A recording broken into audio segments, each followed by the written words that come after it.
Hello. Hello, আমি কি detective বক্সির সাথে কথা বলছি? হ্যাঁ নমস্কার, আমি ব্যোমকেশ বক্সী, তবে ডিটেকটিভ নই, সত্যান্বেষী।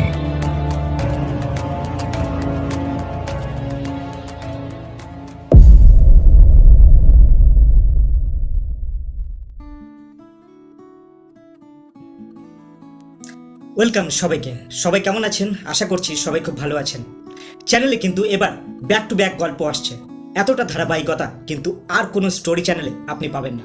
তো সেখানে আপনাদেরও তো কিছু দায়িত্ব থাকে, তাই না? আপনারা প্লিজ গল্পগুলো মন দিয়ে শুনুন, ভালো লাগলে গল্পগুলো লাইক করুন, বন্ধুদের সাথে গল্পগুলো শেয়ার করুন, আর চ্যানেলটিকে সাবস্ক্রাইব করে পাশে থাকুন। এবার থেকেই আমাদের চ্যানেলের গল্পগুলো আপলোড করা হচ্ছে আমাদের ফেসবুক পেজেও। আমি এই গল্পের ডেসক্রিপশন বক্সে আমার ফেসবুক পেজের লিঙ্কটি দিয়ে রাখছি, আপনি সরাসরি সেখান থেকেও আমার ফেসবুক পেজে চলে যেতে পারবেন। আপনারা আপনাদের মতামত আমাকে সেখানেও জানাতে পারেন যে আমরা আর ঠিক কী ইমপ্রুভমেন্ট আনতে পারি। আর বেশি বকবক না করে চলুন শুনে নিই আজকের গল্প। শুরু হচ্ছে আজকের গল্প।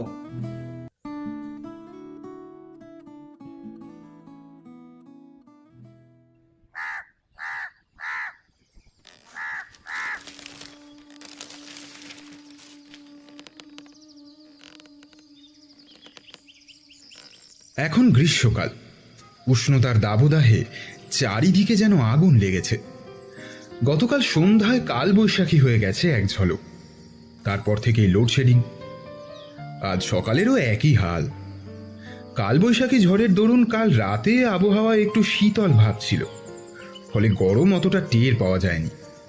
কিন্তু আজ সকালে ঘরের সিলিং ফ্যান না ঘোরার ফলে কলকাতার প্যাচ প্যাচে গরম আবহাওয়াটা ঘরে বসে বেশ টের পাওয়া যাচ্ছে।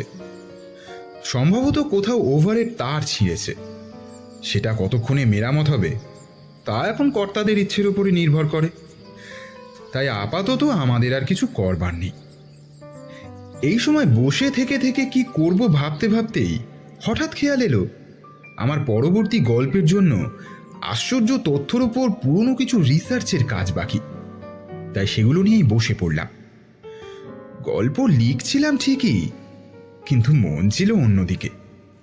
আজ যেহেতু রবিবার, তাই প্রতিদিনের ন্যায় বৌঠান লুচি আলুর দম বানাচ্ছে সকালে জল খাবারের জন্য। রান্নাঘর থেকে লুচির গন্ধটা আমার নাসারন্ধ্রে স্পর্শ করে বারবার মনোনিবেশে বাধা সৃষ্টি করছিল। যাই বলো, বৌঠানের হাতের রান্নায় কিন্তু জাদু আছে। একবার খেলে সে স্বাদ আর ভোলার নয়। কিন্তু এই লোডশেডিংটাই সব আনন্দে একেবারে মাটি করে দিল। এই ভ্যাবসা গরমে আর টেকা যাচ্ছে না। হঠাৎ চোখ গেল ব্যোমকেশের দিকে। দেখলাম দৈনিক কালকেতু হাতে গরমের মধ্যেও দিব্যি খবরের কাগজ পড়ছিল মন দিয়ে। ওকে দেখে বেশ অবাক হলাম। এত গরমের মধ্যেও একটু অস্বস্তি বোধ করছে না। দিব্যি বাবু মশাইদের মতন কাগজ পড়ছে, ধৈর্য আছে বলতে হবে। আমি সবে বসেছি ইংলিশ অভিধান খুলে, কোলের উপর রেখেছি এনসাইক্লোপিডিয়া। পাতার পর পাতা জুড়ে এখন শুধুই পৃথিবীর একটার পর একটা আশ্চর্য তথ্য। আসলে বেশ কয়েকদিন ধরেই ভাবছি একটা গল্প লেখার কথা। এমন একটা গল্প যেখানে পৃথিবীর সবচেয়ে আশ্চর্যজনক কিছু থাকবে। এমন সময় ব্যোমকেশ খবরের কাগজ থেকে মুখ তুলে একবার আমায় দেখল, আর তারপর জানতে চাইল, অজিত, তুমি কি পথ হারাইয়াছ? আমি কি কিঞ্চিত সুবিধা করিয়া দিতে পারি? তবে তুমি যদি চাও। বুঝতে পারলাম গল্প লিখতে গিয়ে আমার নাজেহাল অবস্থা দেখে সে বেশ মজাই পেয়েছে। আমি যে কিছুতেই দৈনিক বসুমতী পত্রিকার আগামী ইভেন্টের জন্য কি লিখব কিছুই বুঝতে পারছি না। পৃথিবীর এমন কোন আশ্চর্য বিষয় আছে যা নিয়ে লেখা যেতে পারে তা দেখে সে বেশ মজাই পেয়েছে। আবারও সে আমায় জিজ্ঞাসা করল, কি হে বন্ধু, তুমি কি পথ হারাইয়াছ? লজ্জা ছাড়িয়া কহিতে পারো, আমি তোমারে পথ খুঁজিয়া দিতে পারি। কি যে বলো, তুমি সত্য খুঁজে দেওয়ার পথ খুঁজে দিতে পারবে না? নিশ্চয়ই পারবে। আমি এক বিস্তর ঝামেলায় পড়েছি যে পৃথিবীর এমন কোনো বিষয় নিয়ে লিখতে হবে যা বেশ আশ্চর্য করতে পারে, অথচ রহস্য। সে কি তুমি ওই বইতে খুঁজে পাবে? না বন্ধু, তা তুমি পাবে না।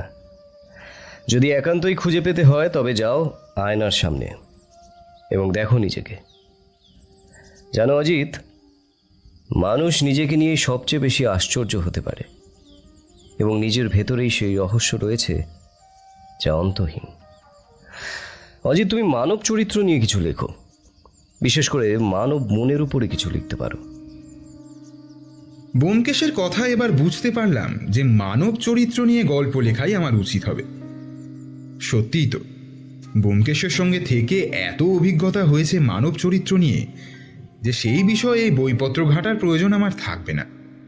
প্রত্যেকটা কেসের যাকে বলে আই উইটনেস, কেসের রহস্য ঘনীভূত হওয়া থেকে সমাধান সমস্ত কিছুই সামনে থেকেই পর্যবেক্ষণ করেছি।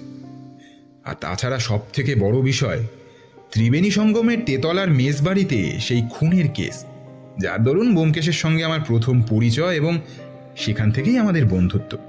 এরকম আরও কত ঘটনা।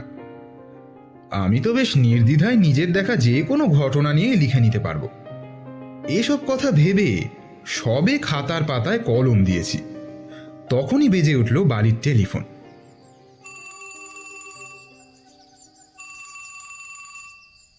আমি আর ব্যোমকেশ দুজনেই আলস্য ভরে সেই দিকে তাকালাম, কিন্তু কেউই উঠে সেদিকে যেতে চাইলাম না।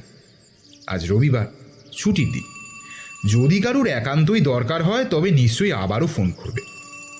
ভাবলাম পুঁঠিরামকে ডেকে দেখি, ওকে বলে দেব যদি কোনো জরুরি তলব থাকে তাহলেই আমাদের ডাকতে। আর যদি কেউ এমনি ফোন করে থাকে তাহলে বলে দিও যে কর্তা বাড়ি নেই, পরে ফোন করবার জন্য। পুঁটিকে ডাকতে যাব এমন সময় রিং হতে হতে টেলিফোনটা কেটে গেল। যাক বাবা, বাঁচা গেল। অন্তত রবিবারটা একটু শান্তিতে কাটুক। পর মুহূর্তেই ভাবলাম যদি কোনো বিশেষ দরকার থাকে তাহলে। ভাবতে ভাবতেই টেলিফোনটা আবার বেজে উঠল। আমি আর ব্যোমকেশ একে অপরের মুখ চাওয়াচাওয়ি করলাম। তবে কি জরুরি দরকারেই কেউ ফোন করছে? থানার দারোগা বাবু নয় তো? বেশ খানিকক্ষণ রিং হওয়ার পর ব্যোমকেশ আমায় বলল, কে ফোন করছে একটু দেখো তো অজিত। আচ্ছা শোনো, জরুরি কোনো দরকার ছাড়া আমার ব্যাপারে কিছু বলো না। হ্যাঁ দাঁড়াও, দেখছি। সবে সোফা থেকে নেমে টেলিফোনটা রিসিভ করতে যাব, ঠিক সেই সময় শেষ রিংটা হওয়ার আগে পুঁটিরাম রান্নাঘর থেকে দৌড়ে এসে ফোন তুলল। বুঝলাম সত্যবতী বেচারাকে ফোন ধরবার জন্য পাঠিয়েছে। ভালোই হয়েছে। পুঁটিরাম ফোনটা কানে লাগিয়ে ওর অভ্যাস মতন উচ্চস্বরে বলে উঠল, হ্যালো, কে বলছেন? হ্যাঁ, এই তো বাবু খবরের কাগজ পড়ছেন। বলুন কি দরকার? কি বলছেন? খুন হয়েছে? সর্বনাশ! হয়তো পুঁটিরামের আরো কিছু বলার ছিল, কিন্তু ব্যোমকেশ উঠে গিয়ে জলদি করে ফোনটা ধরল। Hello, Bakshi speaking. কে বলছেন? হ্যালো, ইন্সপেক্টর রাঘব বলছি। আপনার সাথে কথা হয়ে গেল। আপনাকে এক্ষুনি একবার এদিকে আসতে হবে। কোথায়? জাদুঘর রতন নস্কর খুন হয়েছে। কি বলছেন? জাদুকর রতন নস্কর খুন হয়েছেন? আচ্ছা, ওনার বাড়ি স্নান করে? আচ্ছা, ঠিক আছে, আমি আসছি অজিতকে নিয়ে। জাদুকর রতন নস্কর বেশ নাম করা মানুষ। মাসখানেক আগে রাশিয়া থেকে পুরস্কার নিয়ে এসেছেন। তিনি কি খুন হলেন তবে? আমি ব্যোমকেশের টেলিফোনটা রাখার পর সে কথা জিজ্ঞেস করতে যাব, এমন সময় সত্যবতী হাতে একটা ট্রেতে করে আমাদের দুজনের জন্য লুচি আর আলুর দম নিয়ে ঘরে ঢুকলো। সত্যবতীকে দেখে বুঝলাম এই প্যাচ প্যাচে গরমে লুচি বানাতে গিয়ে একেবারে নাজেহাল অবস্থা। ঘেমে নে একেবারে স্নান করে গেছে। জলখাবারের ট্রেটা টেবিলে রেখে আমাদের দুজনের উদ্দেশ্যে সে বলল, এই যে তোমরা কিন্তু আগে লুচি খাবে, তারপর খুনে তদন্তে যাবে, না হলে ওই সারাদিন না খেয়ে কেস নিয়ে পড়ে থাকবে। তবে ওনার মৃত্যুর খবরটা শুনে বেশ খারাপই লাগছে। বেশ বিখ্যাত জাদুকর ছিলেন তো উনি। হঠাৎ কি এমন ঘটলো যে যাকে তোমরা চটপট খেয়ে নাও, আমি যাই রান্নাঘরে।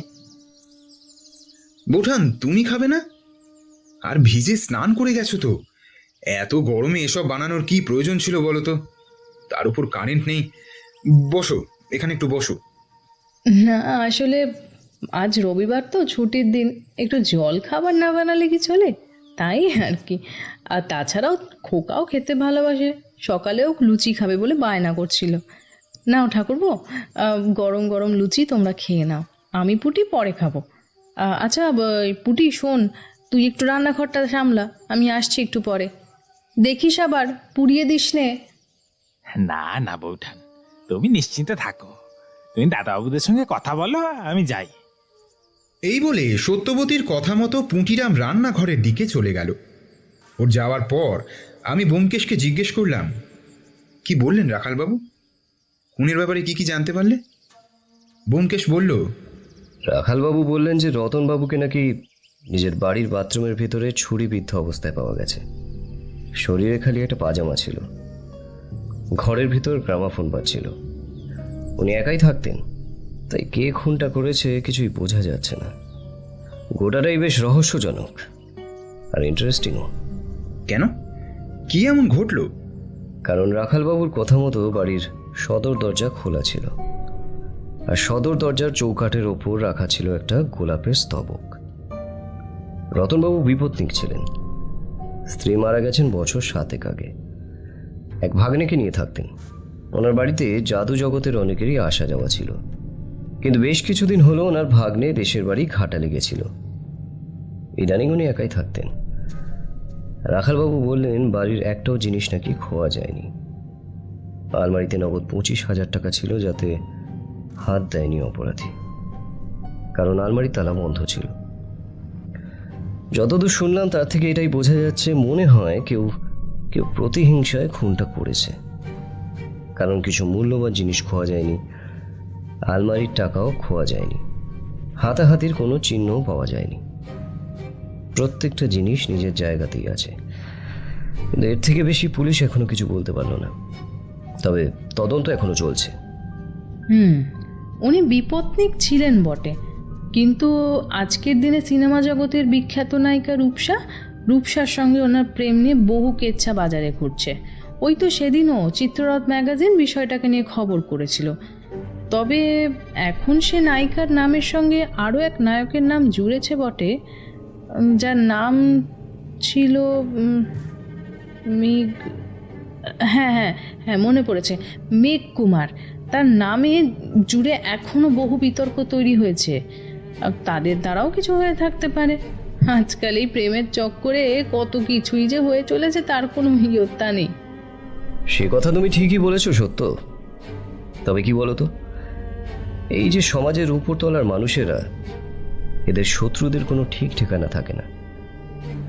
তবে রতনবাবুর ব্যাপারে শুনলাম যে কারোর সঙ্গে চট করে খারাপ ব্যবহার করতেন না, কিন্তু তবুও সেটা আমাদের আগে দেখা উচিত যে সত্যি কি কারোর সঙ্গে ইদানিংকালে শত্রুতা কি হয়েছিল, বা এর আগে ছিল কিনা। যাই হোক, সত্য যা সত্য তা তো আমি খুঁজে বের করবই। আচ্ছা অজিত, তুমি কি আমার সঙ্গে একবার যাবে? তাহলে রতনবাবুর বাড়ি থেকে একবার ঘুরে আসতাম। হ্যাঁ চলো ব্যোমকেশ, একবার ঘুরেই আসা যাক। আশা করা যায় হয়তো নতুন কিছু তথ্য পাওয়া যেতে পারে, যা কেসের সমাধানে আমাদের সাহায্যও করতে পারে। আমরা বের হতেই যাচ্ছিলাম, এমন সময় বাড়ির ফোনটা আবারও বেজে উঠল। এখন আবার কে ফোন করছে রে বাবা?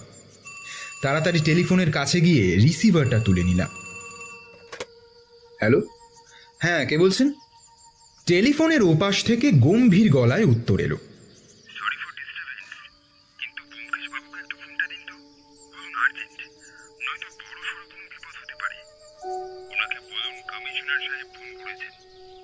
দেখলাম ওদিকে রয়েছেন স্বয়ং কমিশনার সাহেব। বললাম, ও কমিশনার বাবু আপনি? আমি অজিত, দাঁড়ান লাইনটা ধরুন, আমি ফোনটা দিচ্ছি। ব্যোমকেশ, এই চটপট একবার এদিকে এসো তো। এই কমিশনার সাহেব ফোন করেছেন, তোমাকে খুঁজছেন, জরুরি দরকার।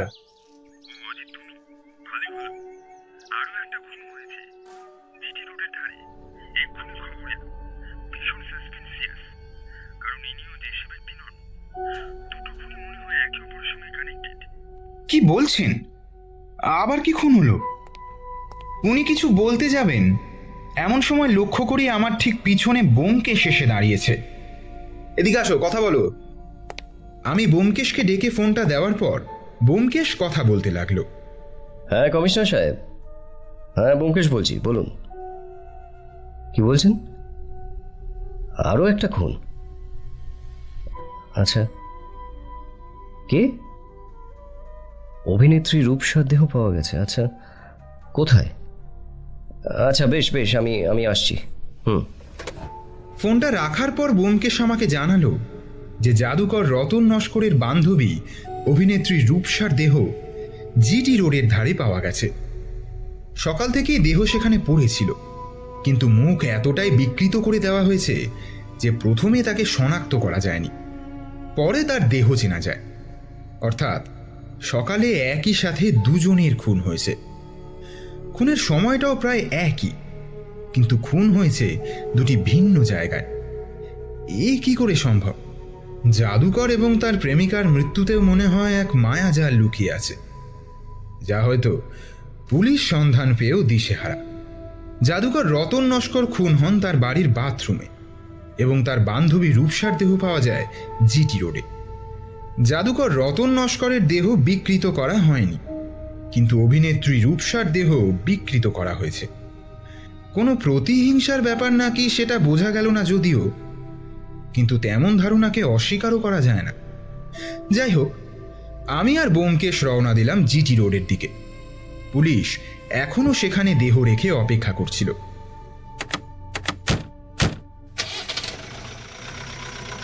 পথে যেতে যেতে ব্যোমকেশ জানালো, অজিত, মনে হচ্ছে এই কেসের সমাধান আমার জীবনের অন্যতম কঠিন একটি কেস হতে চলেছে। কেন? এরকম ভাবার কারণ? কেননা এই কেসে যে দুটি খুন হয়েছে সেখানে একজন মাত্র মানুষকেই সন্দেহ করা যায়, যিনি হলেন মেঘ কুমার। কিন্তু তিনি রূপসাকে হত্যা করবেন কিনা সেটা ঠিক বোঝা যাচ্ছে না। আরও একটা প্রশ্ন উঠে আসছে, যেটা হলো দুজনের খুন হয়েছে দুটি আলাদা জায়গায়।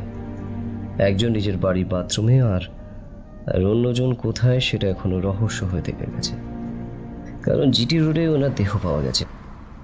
আরও একটা প্রশ্ন উঠে আসছে, অত বড় জলজ্যান্ত লাশটা ফেলে গেল কেউ কি দেখতে পেয়েছে, কিংবা গাড়ির কোনো নাম্বার প্লেট কিছু? অজিত, না হলে তো কেসটা সলভ করা খুব চাপ হয়ে যাবে। আচ্ছা ব্যোমকেশ, এমনটাও তো হতে পারে যে খুনি দুজনকে একই জায়গায়, অর্থাৎ রতন নস্করের বাড়িতেই খুন করে, তারপর জিটি রোডে এসে রূপসার দেহ ফেলে দিয়ে চলে যায়। আমার মনে হয় ডাইরেক্ট আমাদের মেঘ কুমারকেই জিজ্ঞাসাবাদ করা প্রয়োজন। সত্য হয়তো ওখান থেকে উঠে আসবে, কারণ ও বোধহয় রতন আর রূপসার সম্পর্কের ব্যাপারে কিছু একটা জেনে গিয়েছিল, কিংবা মেঘ কুমারের কোনো গভীর চক্রান্তের ব্যাপারে কিছু জেনে গিয়েছিল। তাই হয়তো ওদের দুজনকেই। হতেই পারে, কিন্তু আগে সবটা না বুঝে শুধুমাত্র সন্দেহের বশবর্তী হয়ে কাউকে এভাবে দোষারোপ করা যায় না অজিত। মেঘ কুমারকে সন্দেহ করার কারণ আছে মানছি, কিন্তু খুনি কোনো চতুর্থ ব্যক্তিগত হতে পারে, যার সম্পর্কে এখনো আমরা কিংবা পুলিশ অবগত নই। খুনি আর যেই হোক না কেন, সে কিন্তু এখনো জানে না যে কেসটা আমরা হ্যান্ডেল করব, কারণ যে খুনটা করেছে সে স্পটে কাউকে না কাউকে পাঠাবে খবর নেওয়ার জন্য, আর আমাদের কাজ হবে পথ চলতি মানুষের গতিবিধির উপর নজর রাখা। আমাদের খুব সাবধানে পা ফেলতে হবে, প্রতি পদক্ষেপে খুনির থেকে দুগাট উপরে ভাবতে হবে। একটু অসাবধানতা খুনিকে সতর্ক করে দিতে পারে। হয়তো আমাদের তাড়াহুড়োর বশে এমন কোনো পদক্ষেপে আসল খুনি সচেতন হয়ে গা ঢাকা দিতে পারে, তখন তাকে খুঁজে বার করা কিন্তু বেশ কঠিন। তাই কথাতেই আছে, ভাবিয়া করিও কাজ, করিয়া ভাবিও না। ব্যোমকেশ ঠিকই বলেছে। ওর কথায় আগের একটা কেসের কথা মনে পড়ে গেল। পুলিশের চটজলদি একটা ভুল পদক্ষেপ নেওয়ায় খুনি হাতের নাগালের বাইরে চলে যাচ্ছিল। খুনিকে ধরতে বেশ বেগ পেতে হয়েছিল ব্যোমকেশকে। বিদেশে গিয়ে গা ঢাকা দেওয়ার প্রস্তুতি নিয়েছিল সে সফলও হয়ে যেত যদি আরেকটু দেরি হতো। শেষমেশ তাকে এয়ারপোর্ট থেকে পাকড়াও করা হয়। সে গল্পে না হয় আসবো আরেকদিন পরে। অল্প সময়ের ভেতরই আমরা জিটি রোডে পৌঁছে গেলাম। তারপর সামান্য যেতেই দেখলাম ব্যোমকেশের পরিচিত ইন্সপেক্টর ফাল্গুনী সমাদ্দার সেখানেই আমাদের জন্য অপেক্ষা করছিলেন। গাড়ি থেকে নেমে দাঁড়ালাম। আমাদের গাড়িটা দেখে এগিয়ে এসে স্কট করে আমাদের নিয়ে গেলেন রূপসা দেবীর মৃতদেহের কাছে। মৃতদেহের উপর কাপড় চাপা দিয়ে রাখা হয়েছিল। আমি আর ব্যোমকেশ দুজনেই লক্ষ্য করলাম 4 সিটার গাড়ির চাকার দাগ। এর ভিতরে কোথাও তেমন কোনো আঘাত ছিল কিনা তা তেমন একটা স্পষ্ট জানা যায়, শুধু মুখটাই যেন প্রচণ্ড আক্রোশে কেউ অনেকবার কুপিয়েছে। একটা বস্তাবন্দি করে ওনার দেহটা এখানেই ফেলে রেখে গিয়েছিল। শরীরে একটা শাড়ি রয়েছে এবং বাকি পোশাকও যথাযথ। খুব নৃশংসভাবে মারা হয়েছে ওনাকে। মুখটা বিশ্রী হয়ে গেছে, দেখলে ভয় পাবেন।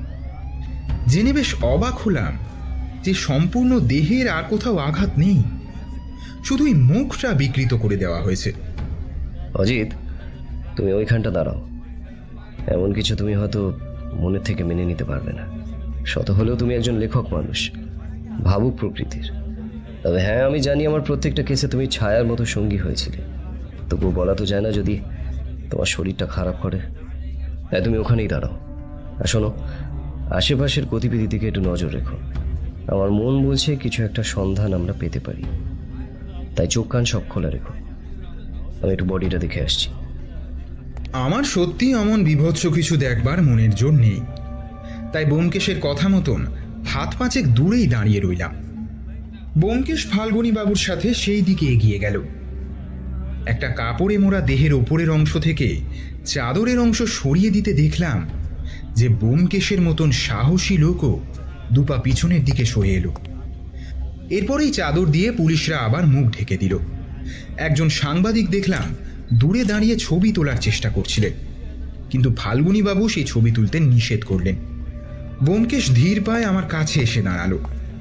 ফাল্গুনী বাবু ব্যোমকেশের উদ্দেশ্যে প্রশ্ন করলেন, তা কি বুঝলেন ব্যোমকেশবাবু? এরকম নৃশংস হত্যা কোনো বিকৃত মস্তিষ্কের মানুষ ছাড়া অন্য কারোর পক্ষে আমার মনে হয় না করা সম্ভব, তাই না? আপনার কি মত? ফাল্গুনী বাবুর প্রশ্ন কোনো প্রভাব ফেলল না ব্যোমকেশের মুখে। দেখলাম সে একটু অন্যমনস্ক হয়ে আছে। বোধহয় বডিটার এমন অবস্থা দেখে ওর মনে বেশ দাগ সৃষ্টি হয়েছে। আমি আগাগোড়াই জানতাম ব্যোমকেশ দুর্বল মনের মানুষ নয়, তবে আজ হঠাৎ এমন মনোভাব কেন? প্রশ্ন করলাম, ব্যোমকেশ ঠিক আছো তো? কি ভাবছো তুমি? হ্যাঁ হ্যাঁ হ্যাঁ, বলো বলো। এ মানে না কিছু, ওই কেসটা নিয়ে ভাবছিলাম। আমি ওর হাতের ওপর হাত রাখতেই ও একটু হাসলো।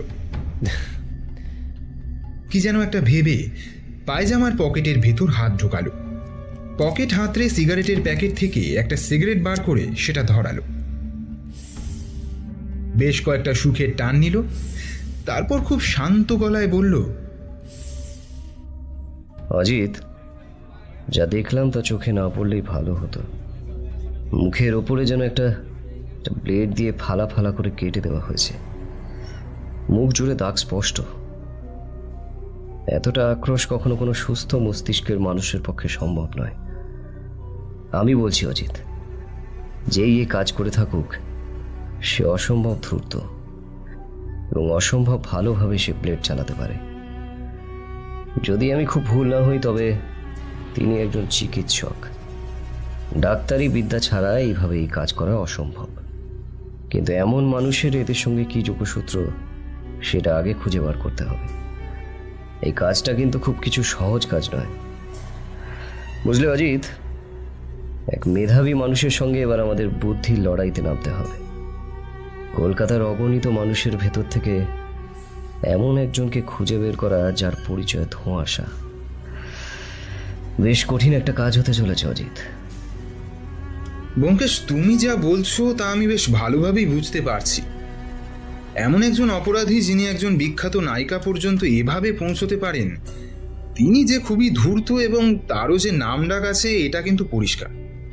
এমনটাও হতে পারে যে তিনি এনাদের খুব কাছের মানুষ, কিংবা বলা যেতে পারে বন্ধু। কারণ একজন সাধারণ মানুষ চট করে কোনো নায়িকার সঙ্গে যোগাযোগ করতে পারবে না। তাছাড়া তুমি যেমনটা বলছো যে একজন চিকিৎসা বিদ্যার সঙ্গে পরিচিত এমন মানুষের হাতে যদি এ কাজ ঘটে থাকে, তবে কিন্তু সেটা আরো বেশি ভয়ের। কারণ একজন অশিক্ষিত অপরাধীর থেকে একজন শিক্ষিত অপরাধী কিন্তু আরো বেশি ভয়ঙ্কর হয়ে উঠতে পারে। আচ্ছা, আশেপাশে জিজ্ঞাসাবাদ করেছিলেন? কিছু সূত্র পেলেন? তেমন কিছু ক্লু পাইনি, তবে তদন্ত চলছে।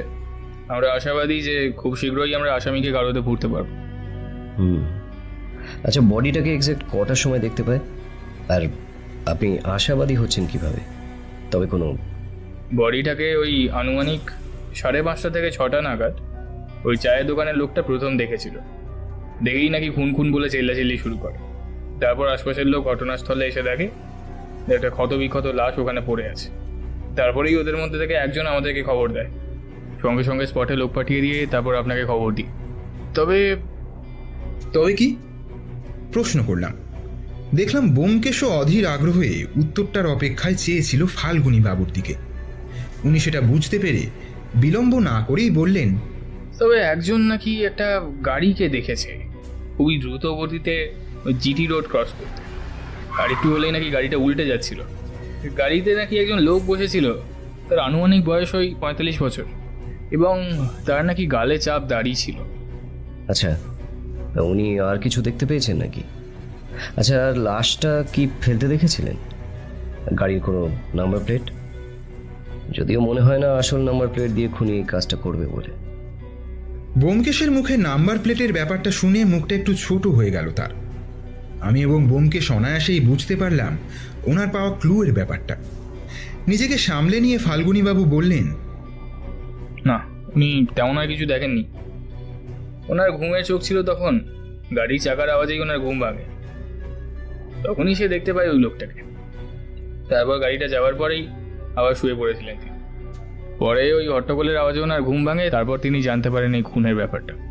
তাহলে ওনাকে ঘাঁটিয়ে কোনো লাভ হবে না ফাল্গুনীবাবু, কারণ আমরা সাধারণত ঘুমে আচ্ছন্ন থাকলে যা দেখি তা আবছাই দেখি। সুতরাং কিছু লাভ হবে বলে মনে হয় না। তবুও জিজ্ঞাসাবাদ করুন, দেখুন কিছু সূত্র যদি পান। আচ্ছা ফাল্গুনীবাবু, আমি একবার নিজের মতো ছোট করে জিজ্ঞাসাবাদ করতে চাই, বেশি সময় নেব না। আরে না না, কোনো অসুবিধা নেই। আপনার কাজটা রহস্য উন্মোচন করা। আপনি আপনার মতো করে জিজ্ঞাসাবাদ করুন। ফাল্গুনীবাবুর সাথে কথা বলে ব্যোমকেশ জিজ্ঞাসাবাদের পর্ব সারল। কি বুঝলে ব্যোমকেশ? কোনো সূত্র? কিছুই না, সবে তো শুরু, এত তারা কিসের? তবে এটুকু বুঝলাম, হতে পারে খুনি একজন, তবে তবে সে খুব ধূর্ত। খুন করে হয়তো বোঝাতে চাইছে দুটো খুন ভিন্ন ভিন্ন মানুষ করেছে। নয়তো খুনি খুব বোকা, কারণ সে হয়তো খুন করে তাড়াতাড়ি পালানোর সময় হয়তো আন্দাজ করেছে যে কিছুক্ষণের মধ্যে সকাল হয়ে গেলে রাস্তাঘাটে লোকজনের জমায়েত থাকবে। তখন যদি সে বডিটা ফেলতে যায় তাহলে ধরা পড়ার প্রবণতা প্রবল। তাই হয়তো তাড়াতাড়ি করে জিটি রোড হয়ে যাওয়ার পথে লাশটা ফেলে দিয়ে চলে যায়। আর দ্বিতীয়টি হলে কেস খুব তাড়াতাড়ি সলভ করা যাবে। নয়তো এটাও হতে পারে যে খুনি আমাদের বোঝাতে চাইছে যে মেঘ কুমার আসল খুনি, যাতে আমাদের সমস্ত সন্দেহ গিয়ে পড়ে মেঘ কুমারের ওপর, আর এদিকে খুনি হাওয়া লাগিয়ে ঘুরে বেড়াক। Well planned murder.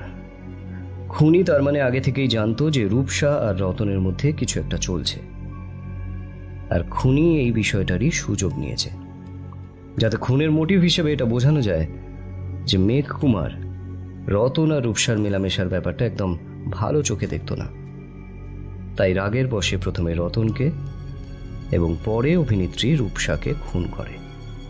তাছাড়া তোমরা কি এটা ভেবে দেখেছো যে খুনির যে চাপদারি বা যে বেশভূষা ছিল সেটা কি আদৌ সত্য? তাছাড়া রাস্তায় চাকার দাগ আশা করি লক্ষ্য করেছো তোমরা, যেমনটা ফাল্গুনীবাবুকে ওই লোকটি বলেছিলেন। ফাল্গুনীবাবু, চলুন একবার ওই দিক থেকে ঘুরে আসা যাক, তবে যাওয়ার আগে এক কাপ চা হয়ে যাক। আমরা চায়ের দোকানের সামনে হাজির হলাম। দোকানে পৌঁছতেই গুঞ্জন শুনতে পেলাম আজকের খুনের ব্যাপারটা নিয়ে। ব্যোমকেশ আমাদের জন্য 3 কাপ চায়ের অর্ডার দিল। কয়েক সেকেন্ডের মধ্যে চা দোকানের ছেলেটি এসে আমাদের হাতে চা ধরিয়ে দিয়ে চলে গেল। আমি আর ফাল্গুনীবাবু গল্প করছিলাম। দেখলাম ব্যোমকেশ এক মনে চা খেতে খেতে কিছু ভাবছিল। আমি তৎক্ষণাৎ বুঝলাম ও আশেপাশে কি হচ্ছে সেটা মনোযোগ সহকারে শুনছে, আর আমাদের কথার প্রত্যুত্তরে খালি হুম আর হ্যাঁতে উত্তর দিচ্ছে। আমরা সেখান থেকে উঠে জিপের দিকে যাচ্ছিলাম। খানিকটা এগোতেই দেখলাম যে সাংবাদিক ছবি তুলছিলেন, যাকে ফাল্গুনীবাবু ছবি তুলতে মানা করেছিলেন, সেই সাংবাদিক আমাদের দিকে এগিয়ে আসছেন। আমার মনে হচ্ছিল তিনি কিছু যেন একটা বলতে চান আমাদের, কিন্তু দেখলাম তিনি ব্যোমকেশের দিকে তাকিয়ে একটু হেসে কিছু না বলেই বাম দিকের গলি ধরে চলে গেলেন। যা বাবা, বড় অদ্ভুত লোক তো। মনে হলো এদিকে কিছু একটা বলতে আসছিলেন, কিন্তু না বলেই চলে গেলেন। আরে এই যে মশাই, ও মশাই, এই যে। আমি তাকে ডাকতে যাচ্ছিলাম, কিন্তু ব্যোমকেশ নিষেধ করায় আমি আর কিছু বলিনি। ব্যোমকেশ বলল, না অজিত, ওনাকে ডেকো না। আমার মন বলছে যথা সময়ে উনি আমাদের সঙ্গে নিজেই দেখা করতে আসবেন। এখন শুধু অপেক্ষা করো আর দেখো। আর আমাদের এখন রতনবাবুর বাড়িতে একবার যেতে হবে, সেখানেই চলো। হ্যাঁ, কি বলছো? তবে তুমি কি চেনো ওনাকে? না, তবে মনে হচ্ছে খুব শিগগিরই চিনতে পারবো। এই হেয়ালি করবে না তো ব্যোমকেশ, তোমার হেয়ালির উত্তর আমি জানি না। কি বলতে চাও বলো। সময় এলে সব বুঝবে। ও হ্যাঁ ফাল্গুনীবাবু, ভাগ্যিস ব্যাপারটা মনে পড়লো, ভুলেই গেছিলাম একদম। হ্যাঁ বলুন। আচ্ছা, রতনবাবুর এক ভাগ্নে ছিল না, যে সবসময় ওনার সঙ্গে থাকতো, দেশের বাড়ি ঘাটালে কিছুদিনের জন্য গেছিল। ওনার সাথে একটু ওনার সাথে কথা বলতে চাইছেন তো? আমরা অলরেডি ওনাকে ইনফর্ম করেছি, উনি বোধহয় কিছুক্ষণের মধ্যেই চলে আসবেন কলকাতার বাড়িতে। আর রতনবাবু সমস্ত আত্মীয় স্বজনদেরও ইনফর্ম করতে বলে দিয়েছি। তাছাড়া রাখালবাবুও আছেন ওখানে, কিছু প্রয়োজন হলে ওনাকে জানাতে পারেন।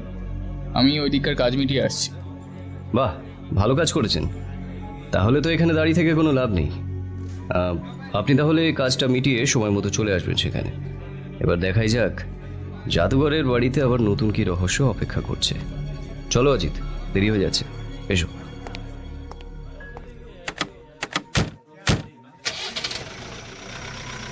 আমি আর ব্যোমকেশ পুলিশের জিপে করে রতনবাবুর বাড়িতে গেলাম। পৌঁছতেই দেখলাম পুলিশের দল বাড়ির বাইরেটা টহল দিচ্ছে। সাইডে নো এন্ট্রি বোর্ডও লাগানো রয়েছে। বাড়ির বাইরেটা বেশ সুন্দর। আমরা একসাথে ভেতরে ঢুকলাম। বেশ সুন্দর ও গোছানো একটা বাড়ি। ব্যোমকেশের সঙ্গে অনেক জায়গায় দেখেছি, কিছু কিছু জায়গা দেখে মনেই হয় না যে সেখানে কোনো অপরাধ ঘটতে পারে। এই বাড়িটাও তেমনই, বেশ ছিমছাম এক গোছানো বাড়ি। প্রতিটি ঘরেই অত্যন্ত যত্নের ছাপ দেখতে পাওয়া যায়। আমি আর ব্যোমকেশ কথা বলছিলাম, এমন সময় রাখালবাবু সামনে এসে উপস্থিত হলেন। বললেন, আসুন ব্যোমকেশ বাবু, আপনার অপেক্ষাতেই ছিলাম। এত দেরি হলো যে? ওইদিকে কি কিছু? না না, তেমন কিছু না, রাস্তায় জ্যাম আজকে বেশি ছিল। চলুন আসল কাজটা সেরে ফেলি। আচ্ছা, বডিটা কোন ঘরে? হ্যাঁ, আসুন আমার সাথে। রাখালবাবু, ব্যোমকেশ এবং আমি একসাথে ক্রাইম স্পটটায় প্রবেশ করতেই দেখলাম জাদুকর রতন নস্করের জাদুবিহীন নিষ্প্রাণ দেহ ছুরিবিদ্ধ অবস্থায় উবু হয়ে মেঝেতে পড়ে আছে। দুজন কনস্টেবল মোতায়েন করা আছে দেহটাকে দেখবার জন্য। সামনের ঘরের দেওয়ালে একটা বেশ বড় করে বাঁধানো রতন নস্কর আর রূপসার ছবি। আমি দেখে নিজের মনেই ভাবলাম যে জীবনের কি মহিমা, মানুষ দুজনই চলে গেছেন, অথচ তাদের ভালোবেসে বাঁধিয়ে রাখা ছবিটা সুখের জীবনের স্মৃতি হয়ে রয়ে গেছে। কেউ ছবিটা খুলে না রাখলে এমনই থেকে যাবে আরো বহু বছর। ব্যোমকেশ আমার ভাব দেখে আমার পিঠে হাত রাখলো। কি ভাবছো অজিত? দেখো, জীবনের এটাই মহিমা। ওই যে দেখো, এখনো এ ঘরেই পড়ে রয়েছে রতনবাবুর দেহ, আর তুমি এখনো তার জীবনের ফেলে রেখে যাওয়া স্মৃতির কথা ভাবছো। জীবন এমনই অনিত্য ভাইয়া। হ্যাঁ ব্যোমকেশ, এই কথাই ভাবছিলাম যে জীবন কতই অনিত্য। এই তো জীবনে প্রতিষ্ঠিত দুজন মানুষ চলে গেলেন, কি লাভ হলো? কেন এত হিংসা, কেন এত খুন? ব্যোমকেশ জানো, আজ এই মৃতদেহের ঘরের সামনে দাঁড়িয়ে মনটা কেমন হয়ে গেল। এই হিংসার শেষ কোথায়? মানুষের মনের থেকে কখনো কি এই হিংসার বিদ্বেষ কমতে পারে না? মৃতদেহের সামনে দাঁড়িয়ে আমাকে উদাস করে দিও না। মন উদাস হলে যে যুক্তির কাজ লোপ পায়, আর যুক্তি না থাকলে অপরাধীকে কিভাবে ধরবো বলো তো? এখন বেশি ভেবো না, সময় কিন্তু খুব কম আমাদের হাতে। তাছাড়াও ওনার ভাইপো রত্নদ্বীপের সাথে কথা বলাও বাকি। আপাতত শুধুই সত্যের অন্বেষ করে খুনিকে খুঁজে বের করাটা জরুরি। এর বাইরে আর কিছুই করার নেই যে। তাই এমন একটা অবস্থায় মন খারাপ করো না, বা করিয়েও দিও না। চলো, তারপর বাকি ঘরটাও একবার দেখতে হবে। যদি কিছু ক্লু পাওয়া যায় তাহলে ইনভেস্টিগেশন অনেকটা সহজ হতে পারে। আমরা যদিও আগে সার্চ করেছি, সেই রকম কিছুই সন্দেহজনক পাইনি, তবু আপনি একবার নিজের মতো করে দেখবেন। ব্যোমকেশ ও রাখালবাবু দেহটা পর্যবেক্ষণ করছিল। শরীরে রিগমটিস দেখা দিয়েছে। শরীরে আশেপাশে পুলিশের কেটে দেওয়ার দাগ স্পষ্ট। আমি এইদিকে ঘরের জিনিসপত্র সার্চ করছিলাম, যদি কিছু হাতে আসে। হঠাৎ শুনতে পেলাম ব্যোমকেশ বলল,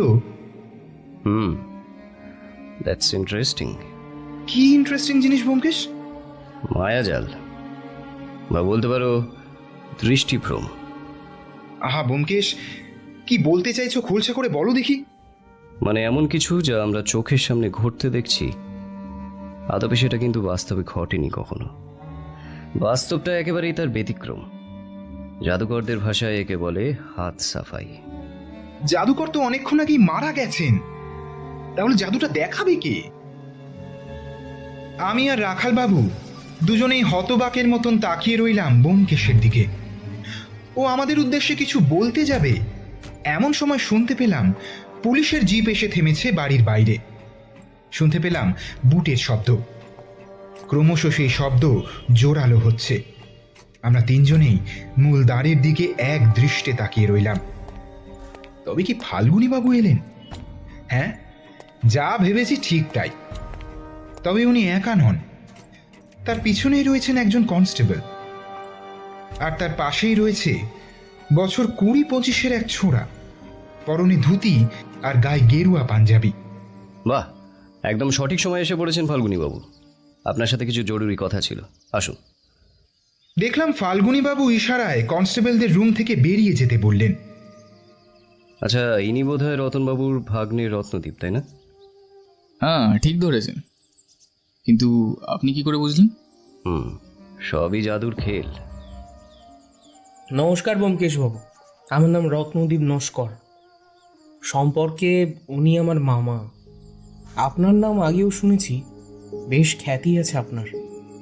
আপনার সাথে সাক্ষাৎ করার ইচ্ছে ছিল খুবই, কিন্তু এইভাবে হবে ভাবিনি কোনোদিন। কারা যে এরকম ঘটনা ঘটালো, আমি থেকে গেলেই হয়তো ভালো হতো জানেন। কেন যে দেশের বাড়ি গেলাম। আচ্ছা, আপনি কতদিন যাবৎ রতনবাবুর সাথে থাকতেন? মামির মারা যাওয়ার পর থেকেই ঠিক করি আমি এখানে এসে থাকবো। মামা কেমন একটা হয়ে গিয়েছিলেন, ঠিক সময় মতন করে খেতেন না, ঘুম অনেক কমিয়ে দিয়েছিলেন। মন মরা হয়ে মামির ছবি আঁকলে বসে থাকতেন। তারপর তো সব মোটামুটি ঠিকঠাকই চলছিল। আচ্ছা রত্নদীপ, আপনি কি আপনার মামার নতুন বান্ধবী রূপসার ব্যাপারে কিছু জানেন? দেখলাম এই প্রশ্নে ব্যোমকেশ এক দৃষ্টে ওর দিকে তাকিয়েছিল। কিছুক্ষণ পারিপার্শ্বিক পরিবেশ একেবারে নিস্তব্ধ। পর মুহূর্তেই নিজেকে সামলে নিয়ে রত্নদীপ বলল, হ্যাঁ জানি, ওরা দুজন একে অপরকে ভালোবাসতো। কিন্তু কিন্তু কিন্তু কি? যাওয়ার আগে মামার সাথে রূপসার বচসা হচ্ছিল কোনো এক তৃতীয় ব্যক্তিকে নিয়ে। নামটা খেয়াল করিনি, আর তাছাড়া মামার ব্যক্তিগত কথা শোনাটাও তো উচিত নয়, তাই সরে যাই ওখান থেকে। একটু মনে করে দেখুন, আমাদের ইনভেস্টিগেশনে সুবিধা হবে। আর কিছু কি সন্দেহজনক ঘটনা ঘটেছিল? বিশ্বাস করুন আপনারা, আমার গোপন করার মতন কিচ্ছু নেই। যা জানি তা মোটামুটি সবই আপনাদেরকে বললাম। তবে হ্যাঁ, একটা বিষয়। কি বিষয়? ওই যে অভিনেতা আছেন না, রূপসা দিদির বন্ধু, কি যেন একটা, হ্যাঁ মেঘ কুমার, উনি একদিন এ বাড়িতে এসেছিলেন। সম্ভবত মামার ডাকেই তাকে আসতে হয়েছিল। ওই দিন আমি একটু বেরিয়েছিলাম ঘরের কিছু জিনিসপত্র কেনাকাটি করতে। ফিরতে একটু দেরি হয়েছিল। যখন ফিরলাম তখন প্রায় রাত 8টা কি 9টা হবে। দেখলাম মামার রুমে মামার সাথে কার একটা বচসা হচ্ছে। কাছে গিয়ে দরজার ফাঁক দিয়ে দেখি অভিনেতা মেঘ কুমার আর মামা। কারণটা অবশ্য আমি আন্দাজ করতে পারি, ঝগড়ার বিষয়বস্তুটা কি। পর মুহূর্তেই আমি ওখান থেকে সরে যাই। আচ্ছা, ওদের মধ্যে যে বচসা হচ্ছে, তাহলে চাইলেই তো আপনি থামাতে পারতেন। তাহলে থামালেন না কেন? ওখানে হাতাহাতিও তো হতেই পারতো। তবে আমার মামা আর যাই করুক, এই জিনিসটি থেকে চিরকালই বিরত থেকেছেন। আর মেঘকুমার বাবুর সাথে তেমন একটা আলাপ নেই, তবে যতদূর চিনি উনিও এরকম প্রকৃতির মানুষ না, তাই হাতাহাতির প্রবণতাটা নেই বললেই চলে। তাছাড়া আর ভেবেও বা কি লাভ, মানুষটাই যখন আর। খেয়াল করলাম রত্নদ্বীপের মুখে বিষাদ ও অবসন্নতার ছাপ সুস্পষ্ট, চোখে হালকা ছলছলে ভাব। ব্যোমকেশ এবার ওনাকে জিজ্ঞাসা করল, আপনার কি কাউকে সন্দেহ হয়? না ব্যোমকেশ বাবু, কারণ সেরকম কারোর সাথেই খারাপ সম্পর্ক ওনার ছিল না, সবার সাথেই খুব ভালো সম্পর্ক ছিল। কেন? এই যে বললেন মেঘ কুমারের সাথে আপনার মামার বচসা হয়েছিল, তাহলে হতেই তো পারে রূপসা ম্যাডাম আর মেঘ কুমার প্ল্যান করে আপনার মামাকে মেরেছে। আপনার মামাকে মারার পর মেঘ কুমার রূপসা ম্যাডামকে খুন করে, যাতে খবরটা পাঁচকান না হয়। এতে ওনার ধরা পড়ার প্রবণতাটাও অনেকটাই কম। কি বললেন? রূপসা ম্যাডামকে খুন করে মানে? তবে কি? হ্যাঁ, আপনি ঠিক ধরেছেন। আজ সকালে ওনার দেহ জিটি রোডের ধারে পাওয়া গেছে। একেবারে নৃশংসভাবে হত্যা করা হয়েছে তাকে। লক্ষ্য করলাম রত্নদ্বীপ মনে মনে কি একটা চিন্তা ভাবনা করতে লাগলো। ব্যোমকেশকে দেখলাম ও এক নাগারে রত্নদ্বীপের ভাবভঙ্গিমা গতিবিধির ওপর নজর রেখে যাচ্ছে। রুমটায় এখন আমি, ব্যোমকেশ, রাখালবাবু, রত্নদ্বীপ এবং মেঝেতে পড়ে থাকা একটা লাশ ছাড়া আর কেউ নেই। রুমটা জুড়ে নিস্তব্ধতা বিরাজমান। সে ব্যোমকেশকে প্রশ্ন করল, ওনাকেও তাহলে বলতে চাইছেন মেঘকুমার খুন করেছে? কিন্তু যতদূর আমার আন্দাজ, উনি তো রূপসা ম্যাডামকে ভালোবাসতেন। দেখুন, আমি কিছুই বুঝে উঠতে পারছি না। আপনি এর একটা বিহিত করুন। ইনভেস্টিগেশনের খরচ আমি দেব, কিন্তু এর শেষ দেখতে হবে। সে আমি যখন একবার কেসটা হাতে নিয়েছি, তখন এর শেষ অবধি না যাওয়া অবধি আমার শান্তি নেই। আচ্ছা, একটা কথা ছিল, আপনি কি প্রায় এরকম গ্রামের বাড়ি যেতেন? না, মানে জাস্ট জিজ্ঞাসা করছি। আপনি কি আমাকে সন্দেহ করছেন? দেখুন, ইনভেস্টিগেশনের খাতিরে জিজ্ঞাসাবাদ করতেই হবে, এটা আমাদের কাজ। ধরে নিন কেসের সুবিধার্থে। ও না, সবসময় যাই না, 6 মাস অন্তর যাই। তবে এবার যাওয়ার কথা ছিল না। হঠাৎ 2 দিন আগে মামা আমার জোর করে ঘাটালে যাওয়ার জন্য। আমি বুঝলাম না কেন এত জোর করছিল। আমি জিজ্ঞেস করায় মামা বলতো, এমনি তুই সারাদিন এত কাজ করিস, আমার দেখভাল করিস, কয়েকদিনের জন্য ঘুরে আয়। এমন আবদারের কারণ বুঝলাম না। তারপর তো এই খবর শুনলাম। আচ্ছা, ঘাটালে কে কে থাকেন? দাদু আর দিদাই থাকেন, আর আশেপাশের মধ্যে কিছু আত্মীয় স্বজন, ব্যাস। এই রত্নদ্বীপকে ঘিরে কিন্তু রহস্যের জাল ক্রমেই ঘনীভূত হচ্ছে। হতেই পারে এই খুন দুটোর পিছনে তার নিজের ভাগ্নে জড়িত। কারণ প্রথমত সে দেশের বাড়ি যাওয়ার সাথে সাথেই রতনবাবুর খুন হওয়া। কিন্তু কেন? সম্পত্তির লোভে, নাকি অন্য কিছু? তবে রতনবাবুর পর তার সম্পত্তি অবশ্য তার ভাগ্নেই পেত, কারণ তার নিজের তো সন্তানাদি ছিল না কিছুই। আর তার পত্নীও মারা গেছেন বহু বছর আগে। তবে এটাও হতে পারে যে রত্নদ্বীপ তার মামার সাথে রূপসার সম্পর্কটাকে হয়তো মেনে নিতে পারেনি। সে ভেবেছিল সম্পত্তি হয়তো তার হাতছাড়া হতে পারে, তাই জন্যই হয়তো আড়ালে থেকে খুনগুলো করায়, যাতে সন্দেহটা তার উপরে না পড়ে। নাকি কোনো তৃতীয় ব্যক্তি? মনের মধ্যে বেশ কয়েকটা প্রশ্নের উদয় হলো। ব্যোমকেশ দেখলাম গভীর মনোযোগ সহকারে চিন্তা ভাবনা করছে। ব্যোমকেশ বলল, ঠিক আছে, আপনি এখন আসতে পারেন। তবে হ্যাঁ, কলকাতার বাইরে যাবেন না। জরুরি দরকারে আপনার ডাক পড়লে আপনাকে আসতে হবে। বডিটা রাখালবাবু পোস্টমর্টমে পাঠাবেন, তারপর আপনি নিয়ম নীতি মেনে ওনার সৎকারের ব্যবস্থা করুন। রত্নদ্বীপ বাবুর বাড়ি থেকে বেরোনোর পর আমি খেয়াল করলাম ফাল্গুনী বাবুর মুখে চিন্তার ছাপ সুস্পষ্ট। কেমন যেন একটা আনমনা ভাব। একটু আগে দেখা ফাল্গুনী বাবুর সাথে এখনকার ফাল্গুনী বাবুর যেন মিলই খুঁজে পাচ্ছি না। আবার কিছু গোলমাল হলো নাকি? ইশারায় ব্যোমকেশকে ব্যাপারটা বোঝালাম। ব্যোমকেশ বলল, ফাল্গুনী বাবু, কি ব্যাপার? ফাল্গুনীবাবু কিছু বলতে যাবেন, এমন সময় একজন কনস্টেবল হঠাৎ ঘরের ভেতরে প্রবেশ করলো। সে জানালো থানা থেকে খবর এসেছে, জরুরি দরকার, তাই ওনাকে এক্ষুনি যেতে হবে। রাখালবাবুর যাওয়ার পর ফাল্গুনীবাবু চাপা স্বরে বললেন, ব্যোমকেশবাবু, আমি যে ভয়টা পাচ্ছিলাম সেটাই করেছে, বুঝলেন? আপনি জানলে অবাক হবেন, এই দুটো খুনের তদন্ত বন্ধ করতে ওপর তলা থেকে আমার কাছে হুমকি আসছে। আমরা পুলিশেরা তদন্ত হয়তো আর চালিয়ে যেতে পারবো না। বোধহয় আপনাকে লুকিয়েই এই সমস্যার সমাধান করতে হবে। আপনি যদি চান নিজের থেকেই কেসের সমাধান করতে পারেন, তাহলে আমি ওই ভিতর আপনাকে সাহায্য করতে পারি, কিন্তু সেই ক্ষেত্রে ব্যাপারটাকে সিক্রেট রাখতে হবে। কিন্তু এনারা দুজনেই যে শিল্প সংস্কৃতি জগতে দুজন গুণী মানুষ ছিলেন, আর তাদের তদন্ত করতে দেবে না? কি ব্যাপার? আমার এটা পরিষ্কারভাবেই মনে হচ্ছে যে এই ঘটনার পেছনে আরও অনেক কিছুই রয়েছে, কিন্তু সেগুলো কি কিংবা কারা কারা রয়েছে এর পেছনে, সেটা হয়তো এখনো বুঝে ওঠার মতো সময় আসেনি।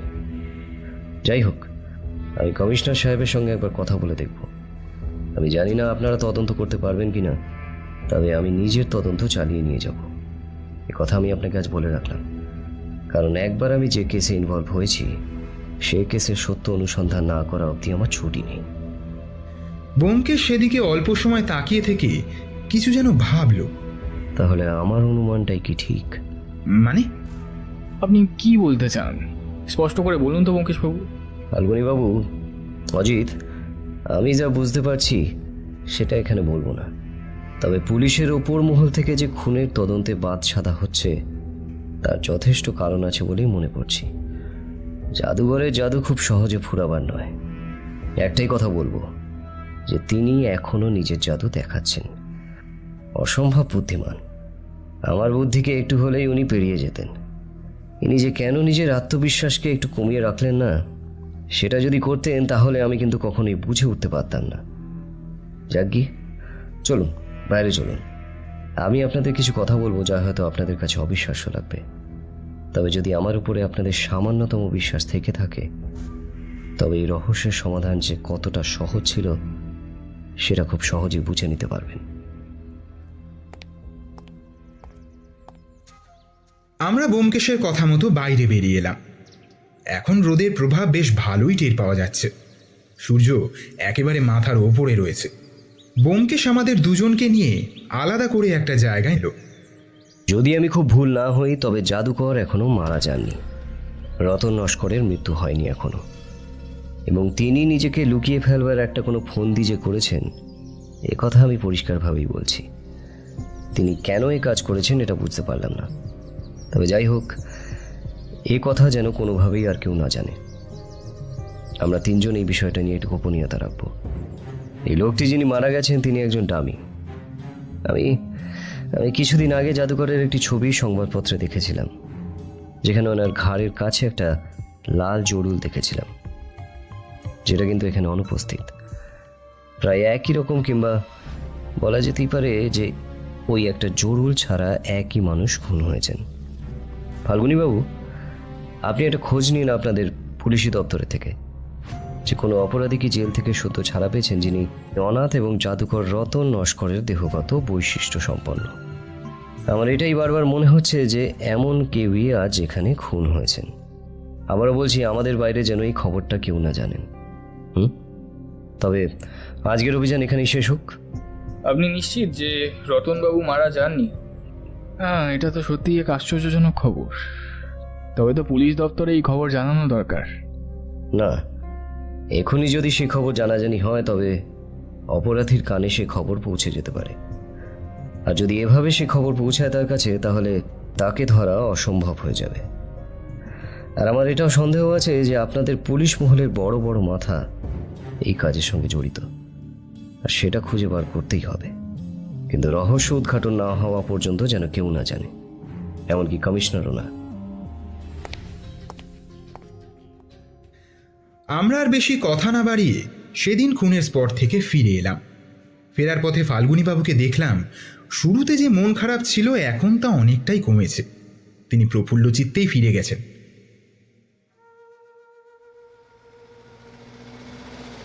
কিছুক্ষণের মধ্যেই আমরা কলকাতার 66 হ্যারিসন রোডের বাড়িতে ফিরে এলাম।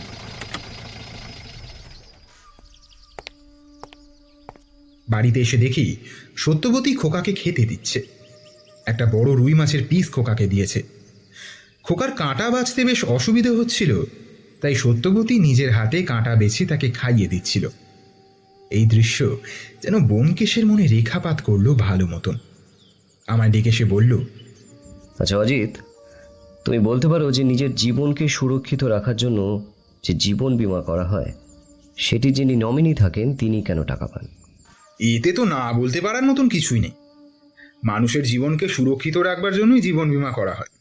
কিন্তু মানুষ যদি মারা যায়, তবে তার উপর নির্ভরশীল কিছু মানুষ যারা তখনও জীবিত থাকেন, তাদের যাতে জীবন চালাতে অসুবিধে না হয়, তাই এই জীবন বীমার ব্যবস্থা, তাই এই নমিনির নিয়ম, তাই তারা কিছু টাকা পান এই নিয়ম অনুযায়ী।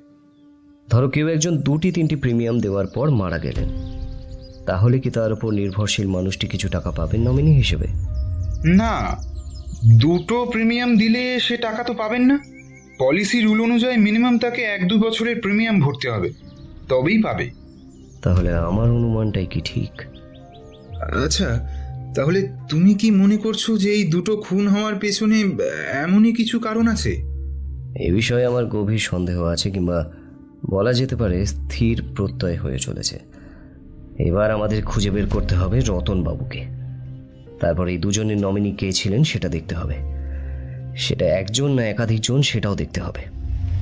আজকের সকালের অভিযান থেকে এটা পরিষ্কার হলো যে কি দেখতে হবে, কিভাবে দেখতে হবে, এটাই এখন ভেবে দেখার পালা।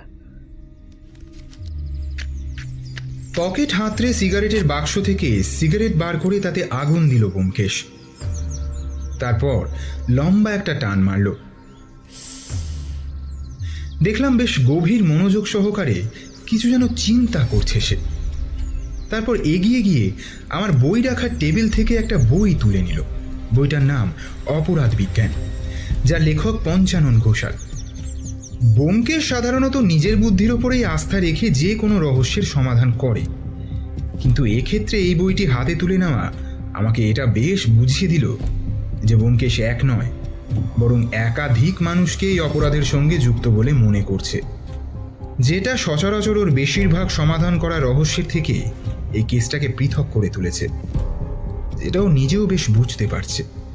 আমি ওর মনকে হালকা করে দিতেই চেষ্টা করছিলাম, কিন্তু দেখলাম ওর সেদিকে মন নেই, বরং বইটার গভীরে যেতেই সে চেষ্টা করে চলেছে। ব্যোমকেশ 8 খণ্ড বইয়ের দ্বিতীয় খণ্ড হাতে তুলে নিয়েছিল। এবার সে বইয়ের ভূমিকা অংশ থেকে পড়তে শুরু করলো।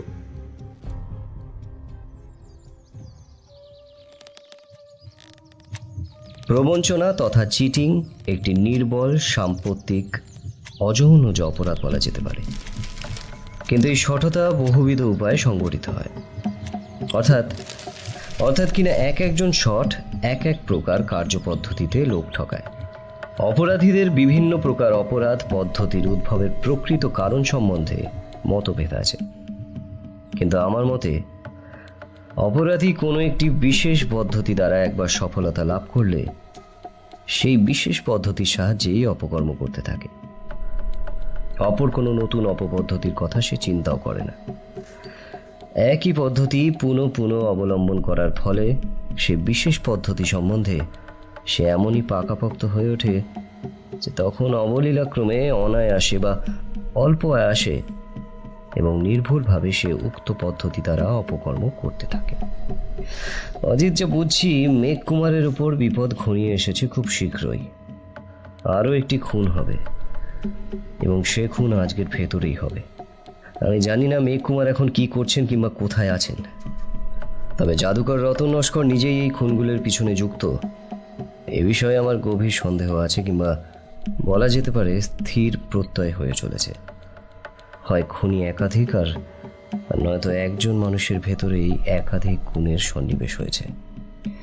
বেশ জটিল সমাধান হতে চলেছে, যা বুঝতে পারছি। তবে মেঘ কুমারকে বাঁচানোর চেষ্টা করতেই হবে আমাকে। ব্যোমকেশ উঠে গিয়ে টেলিফোনের কাছে দাঁড়িয়ে হয়তো ভাবছিল ফাল্গুনী বাবু ফোন করবে, কিন্তু এমন সময় ফোনটা বেজে উঠল। ব্যোমকেশ টেলিফোনের রিসিভারটা তুলল। Hello, Bakshi speaking. কে বলছেন? কাজটা কিন্তু আপনি ভালো করছেন না ব্যোমকেশবাবু। এই কেসের তদন্তটা বন্ধ করুন। আপনার এবং আপনার পরিবারের জন্য সেটা ভালো হবে।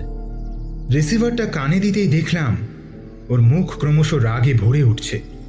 বুঝতে পারছিলাম যে অন্য কেউ ফোন করেছে, কিন্তু যেই করুক তার সঙ্গে কথা বলতে গিয়ে যে ও রেগে উঠেছে সেটা বেশ ভালো মতনই বুঝতে পারছিলাম।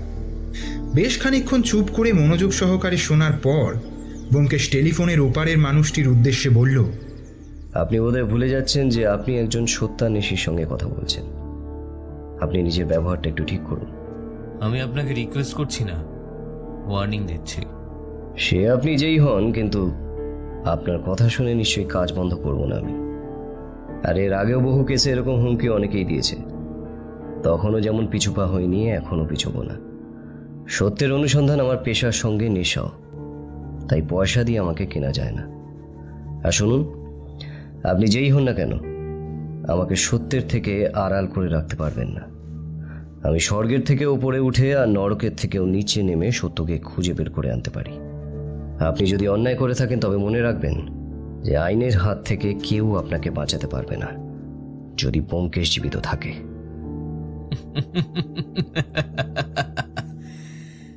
বেশ, তাহলে দেখা যাক আপনি কি করতে পারেন আর আমি কি করতে পারি। সবে তো শুরু। ব্যোমকেশ আর বেশি কথা না বাড়িয়ে রিসিভারটা নামিয়ে রাখল। এমন সময় ঘরের ফ্যানটা জোরের সঙ্গে ঘুরতে শুরু করলো। বুঝলাম বিদ্যুৎ ফিরেছে, কিন্তু সেই মুহূর্তে ব্যোমকেশের ভিতরেও যেন অদ্ভুত এক রাগের ভর করেছে। দেখলাম ওর চোখ মুখে ফুটে উঠছে রাগের দাপট, নিজেকে সদম্ভে প্রকাশ করে চলেছে সে। এতটা রেগে উঠতে ব্যোমকেশকে এর আগে দেখিনি আমি। কে ফোন করেছেন সেটা বুঝতে না পারলেও আমাদের এখনকার কেসের সঙ্গে যুক্তই যে কেউ একজন ফোন করেছেন এই কথাটা বেশ বুঝতে পারছিলাম।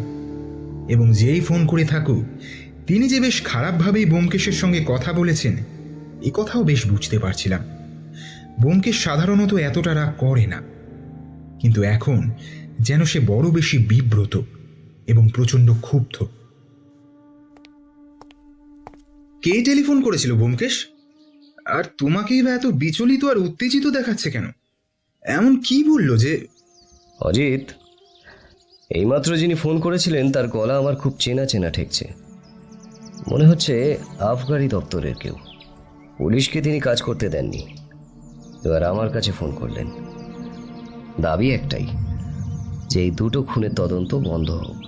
তিনি মোটা টাকা দিয়ে মুখ বন্ধ রাখতে বলছেন, কিন্তু উনি হয়তো জানেন না এবারে ওনার পাল্লা ব্যোমকেশের সাথে।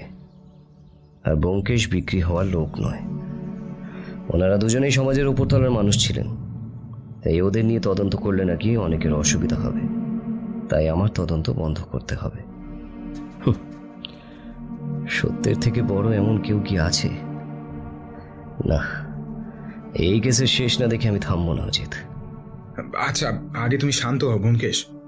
দেখো, উত্তেজনার বশবর্তী হয়ে কিছু সিদ্ধান্ত নেওয়া উচিত নয়, কিন্তু ব্যোমকেশ একটা বিষয় ভেবে দেখো, আমরা কিন্তু কেসের ব্যাপারে আমি আর তুমি ফাল্গুনী বাবু ছাড়া আর কাউকে কিছু জানাইনি। তার মানে এটাই দাঁড়ায়, তোমার হাতে যখন এই কেসটা পড়েছে তার মানে তুমি যে এই রহস্যের সমাধান করতে পারবে এটা কিন্তু উনি আগে ভাগেই বুঝতে পেরেছেন। এই কথা বুঝতে না পারলে নিশ্চয়ই তোমার কাছে ফোন করে তদন্ত বন্ধ করতে বলতেন না। তবে তুমি যে আরো জোর দিয়ে তদন্ত করবে এমন হুমকি আসার পরেও সম্ভবত এটা উনি বুঝতে পারেনি। তুমি রহস্যের গভীরে নিশ্চয়ই যাও। আমরা দুজনেই এভাবে নিজেদের মধ্যে আলোচনা করছিলাম। এমন সময় ফোনটা আবার বেজে উঠল। কি একটা ভেবে ব্যোমকেশ এগিয়ে গিয়ে টেলিফোনের রিসিভারটা কানে ধরল। Hello, Bakshi speaking. কে বলছেন? এবার কিন্তু দেখলাম যে আগের টেলিফোনে যে রাগের ভাবটা ছিল সেই মুখ বদলে এবার সেখানে হতাশার ছাপ স্পষ্ট। নিজের ওপর যেন বেশ ক্ষুব্ধ হয়েছে ও। টেলিফোন রিসিভারটা রাখবার সময় নিজের উপরেই যেন বেশ আফসোস করে বলে উঠল, পারলাম না অজিত, বোধহয় একদম হেরে যাবো এই যুদ্ধে। শয়তানের মস্তিষ্ক আমার থেকে এগিয়ে চলেছে যেন। এবারেও কিছু করতে পারলাম না। ব্যোমকেশ, কি হয়েছে? তুমি এত ভেঙে পড়ছো কেন? কোন রকম বিপদ ঘটলো নাকি?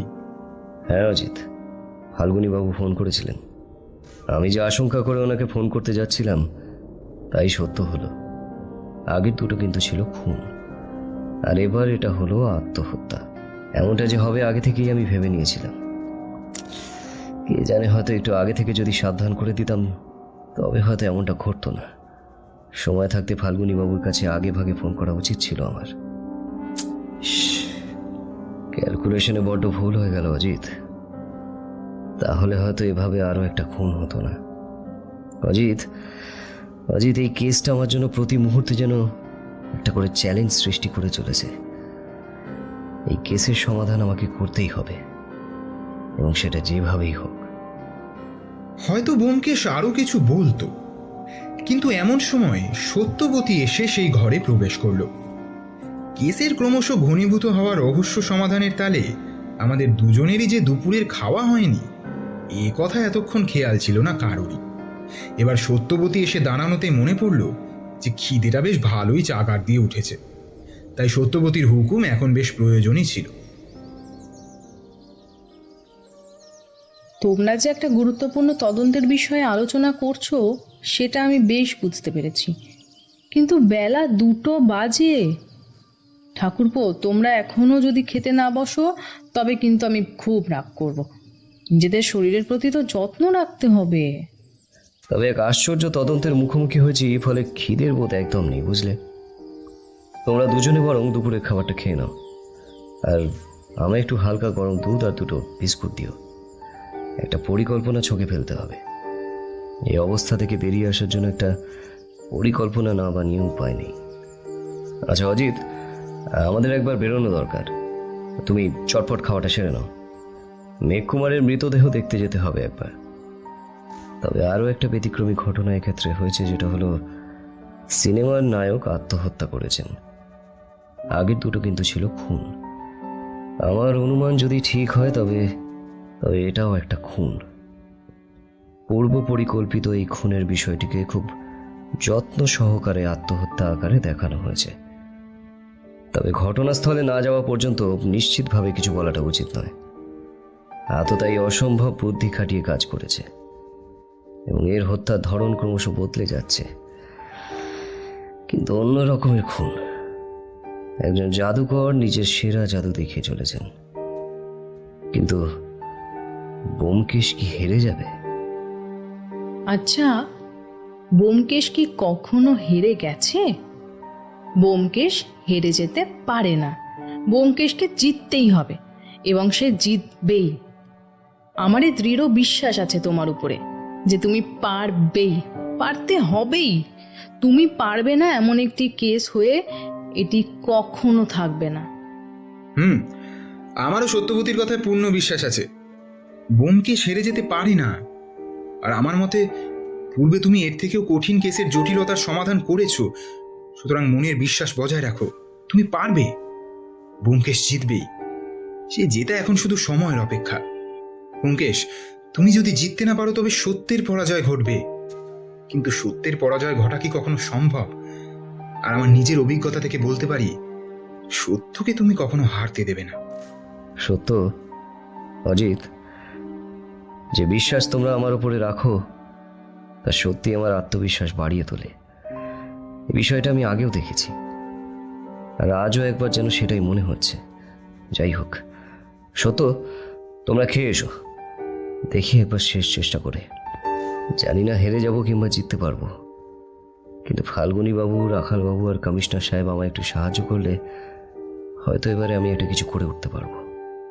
এরপর আমি সত্যর সঙ্গে রান্নাঘরে খেতে চলে গেলাম। আমরা যখন খেয়ে ফিরে এলাম, সত্যবতী হাতে করে ট্রেতে নিয়ে এলো 1 গ্লাস গরম দুধ। তখন এসে দেখলাম যে ব্যোমকেশ প্রায় 6 মাসের খবরের কাগজ নিয়ে ফ্যানের নিচে বসে পাতা উল্টাচ্ছে। হাওয়াতে পেপার উঠছে বটে, কিন্তু ও নেহাত উঁই পোকার মতনই খুঁজে চলেছে কিছু খবর। আমি ওর কাছে জানতে চাইলাম যে কিসের খবর খুঁজছে সে। আমায় জানালো যে এমন কিছু খবরের প্রয়োজন যেখানে এই কেসের সমাধান খুঁজে পাওয়া যেতে পারে। কিন্তু এই কেসের সমাধান পেপার কাটিং থেকে কি করে খুঁজে পাওয়া যেতে পারে সেটা কিছুতেই বুঝে উঠতে পারছিলাম না। তাই সে কথা ওর কাছেই জিজ্ঞাসা করলাম। মানে তুমি কি বিমার খবর পড়েই এই কেসের সমাধান করে ফেলতে পারবে বলে মনে করছো? মানলাম যে রতনবাবু অপরাধী, কিন্তু তিনি যে শুধুই বিমার অঙ্ক পাওয়ার জন্য খুনের পর খুন করে চলেছেন সেটা তুমি কিভাবে নিশ্চিত হচ্ছ? আর কোনো কিছু কি এই কাজের জন্য কারণ হয়ে উঠতে পারে না? অজিত, তুমি একটা জায়গায় ভুল করছো।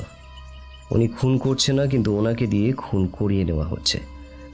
আমি জানি না এটা উনি নিজের ইচ্ছায় করছেন নাকি কারোর দ্বারা বাধ্য হয়ে করছেন, কিন্তু পরপর ওনার সঙ্গে যুক্ত থাকা লোকেদের উনি খুন করতে থাকবেন কেন? এই বিষয়টাই আমাকে ক্রমশ ভাবাচ্ছে অজিত। একটাই জিনিস তো এক্ষেত্রে মনে হওয়া স্বাভাবিক, যে বিশেষ কিছু লাভ পাওয়ার জন্য উনি এমনটা করছেন, নয়তো এমন কিছু যা জানাজানি হলে ওনার বিপদ, এমন কিছু ওনাকে দেখিয়ে ব্ল্যাকমেল করে খুনি তার নিজের কার্য সিদ্ধি করছে।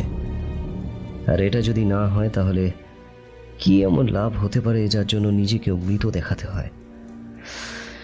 সবচেয়ে সহজ বলে যে কারণ আমার মনে হচ্ছে তা হলো বিমার টাকা প্রাপ্তি। তবে তো তুমি যা বলছো সেই কথা একদমই সঠিক বলে মনে হচ্ছে, কিন্তু এরপর কি করবে তুমি? কিভাবে ধরবে অপরাধীকে? সে বিষয়ে কিছু ভেবেছো? হ্যাঁ, সে বিষয়ে এবার আমি ভাবতে বসবো। তুমি যে কথা বলেছিলে সেটাও কিন্তু অস্বীকার করার মতো নয়। হতেই পারে যে খুনগুলো বিমার কারণ ছাড়াই হচ্ছে, কিন্তু তাহলে সেই কারণটা কি? ব্ল্যাকমেল? কিন্তু কেন? নাকি অন্য কিছু? আমার কাছে এই বিষয়টা একদমই পরিষ্কার হতে হচ্ছে না। যাই হোক, আমাদের মেঘকুমারের বাড়িতে যেতে হবে একবার। থানা থেকে গাড়ি আসছে, ফাল্গুনী বাবু আর রাখাল বাবুও আসবেন জানিয়েছেন। এরপর ফিরে এসে আমাদের একটা প্ল্যান ছকে ফেলতে হবে। এমন একটা প্ল্যান করে নিতে হবে যাতে সেটা ছিদ্রবিহীন হতে পারে।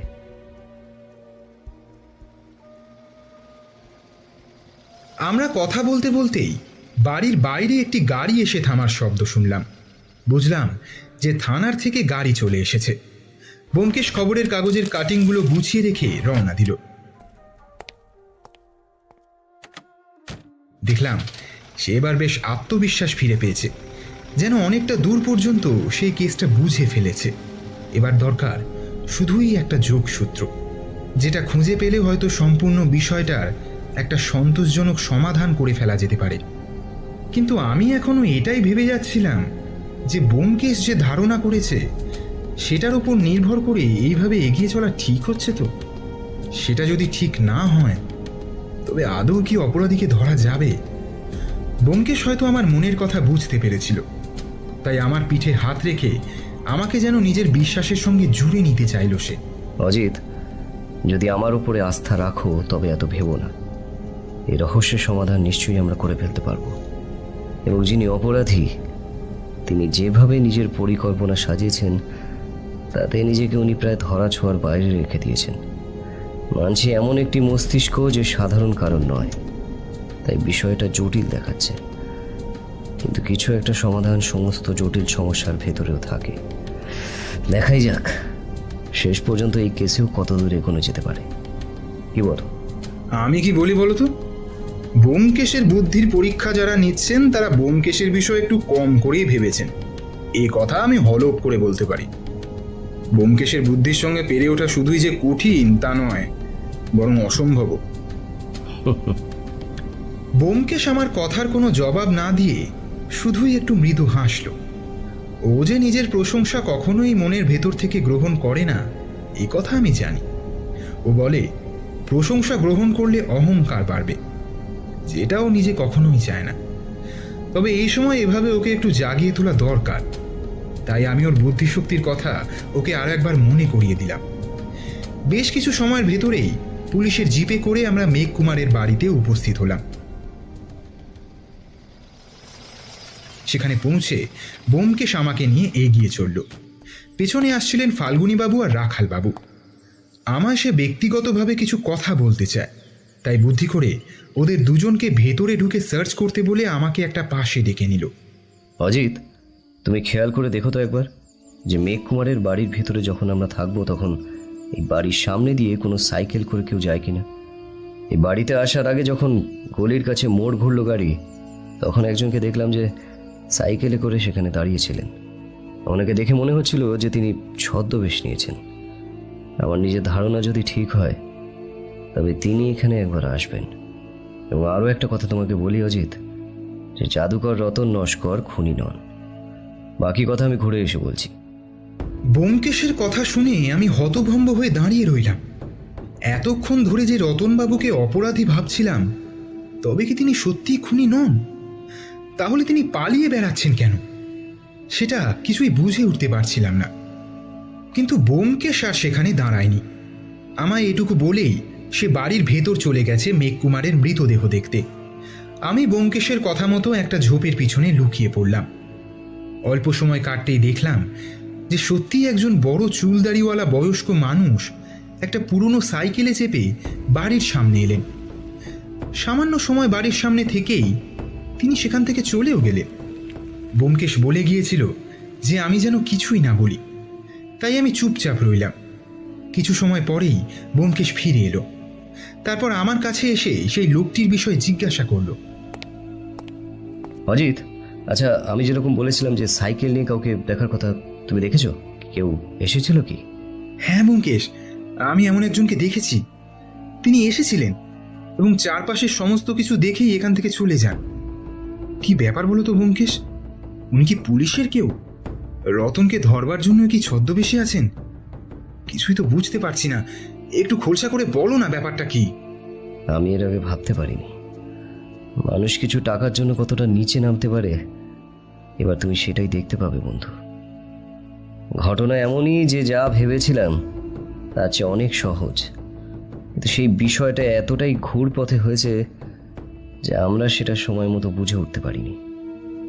কাল সকালে এক জায়গায় যাব। আর একটা কথা তোমাকে আগে থেকেই বলে দিই, যে আমরা যাকে খুনি ভেবেছিলাম তিনি আসলে খুনি নন। খুনি এমন একজন যিনি সবার থেকে উপরে বসে সব কিছুকে নিয়ন্ত্রণ করছেন, কিন্তু তিনি সকলের ধরা ছোঁয়ার বাইরে।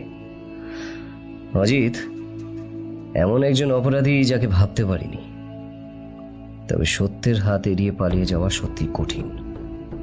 আমি তেমন কিছুই বুঝে উঠতে পারছি না। তুমি তো দুপুর পর্যন্ত বলছিলে যে জাদুকর খুন করছেন, কিন্তু এখন কি তোমার অন্য কাউকে মনে হচ্ছে যিনি খুনগুলো করছেন? ধীরে চলো বন্ধু, কিছু ঘটনা এখনো বাকি আছে। সেই ঘটনাগুলো জানতে পারলে তুমি নিশ্চয়ই ভীষণভাবেই অবাক হবে। সমাজের একদম উপরের তলায় বসে থাকা একজন মানুষ যে কি করতে পারেন, সেটা দেখলে তোমার অবাক না হয়ে উপায় থাকবে না। ব্যোমকেশের কথা শুনে আমি কিছুতেই বুঝতে পারছিলাম না যে ব্যোমকেশ ঠিক কি বলতে চাইছে। এই প্রশ্নের জবাব পেতে হলে যে পরের দিন সকালের আগে ছাড়া আর কোনো উপায় নেই, এটা বেশ বুঝতে পারলাম। তারপর সেদিন বাড়ি ফিরে আসার পরে আর কোনো বিশেষ ঘটনাই ছিল না। শুধুই সকালের জন্য অপেক্ষা করতে লাগলাম। কি হবে ভাবতে ভাবতেই কেটে গেল একটা গোটা রাত।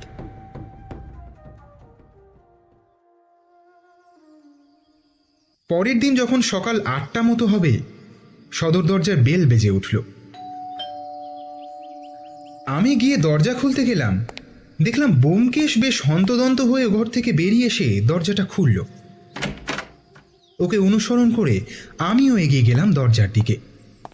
দরজা খুলতেই দেখি দরজার বাইরে এক অচেনা ভদ্রলোক দাঁড়িয়ে আছে। যদিও খুব চেনা চেনা লাগছে। কিছুক্ষণ পর চিনতে পারলাম, আরে এই লোকটা তো কালকের সেই সাংবাদিক, হাতে ডায়েরি, যে কাছে এসে কিছু বলতে গিয়েও না বলে চলে গিয়েছিলেন। ব্যোমকেশ সহাস্য মুখে এগিয়ে এলো সামনে। তারপর সেই সাংবাদিকের দিকে প্রীতিপূর্ণভাবে নিজের হাত জোর করার ভঙ্গিতে নমস্কার জানালো। লোকটিও একইভাবে নমস্কার জানালো তাকে। সুপ্রভাত রতনবাবু, আপনি এভাবে পালিয়ে না বেরিয়ে আমার কাছে একবার আসতে পারতেন। আমি নিশ্চয়ই চেষ্টা করতাম আপনার জন্য কিছু করার। এভাবে পালিয়ে পালিয়ে আর কতদিন বেড়াবেন? ব্যোমকেশের কথা শুনে আমি পুরোই অবাক। তাহলে ইনি রতনবাবু আমাদের সামনে এভাবে এসেছিলেন, অথচ আমি একদমই বুঝে উঠতে পারছিলাম না। আচ্ছা, ব্যোমকেশ কি আগেই বুঝে উঠতে পেরেছিল, তাই এখন দেখা মাত্রই চিনতে পেরেছে? ব্যোমকেশ রতনবাবুকে হাতের ভঙ্গিমায় ঘরের ভেতরে ডাইনিং প্লেসে রাখা সোফার বসার জন্য বললেন। রতনবাবু বললেন, আপনি আমায় চিনতে পেরেছেন ব্যোমকেশবাবু? আমি ভাবছিলাম যে আমাকে কেউই চিনতে পারবে না। আমি কিন্তু আমার নিজের সাজ পোশাক সেভাবেই করেছিলাম। আমি নিজেও আপনাকে আগে চিনতে পারিনি। আপনি যখন কাল এই সাজ পোশাকের সামনে এসেছিলেন তখন আপনার ঘাড়ের কাছের জরুল আপনাকে চিনতে সাহায্য করেছিল, তবে তখনই চিনতে পারিনি। পরে ভেবে দেখলাম যে সেই লোক আপনি ছাড়া আর কেউ নয়।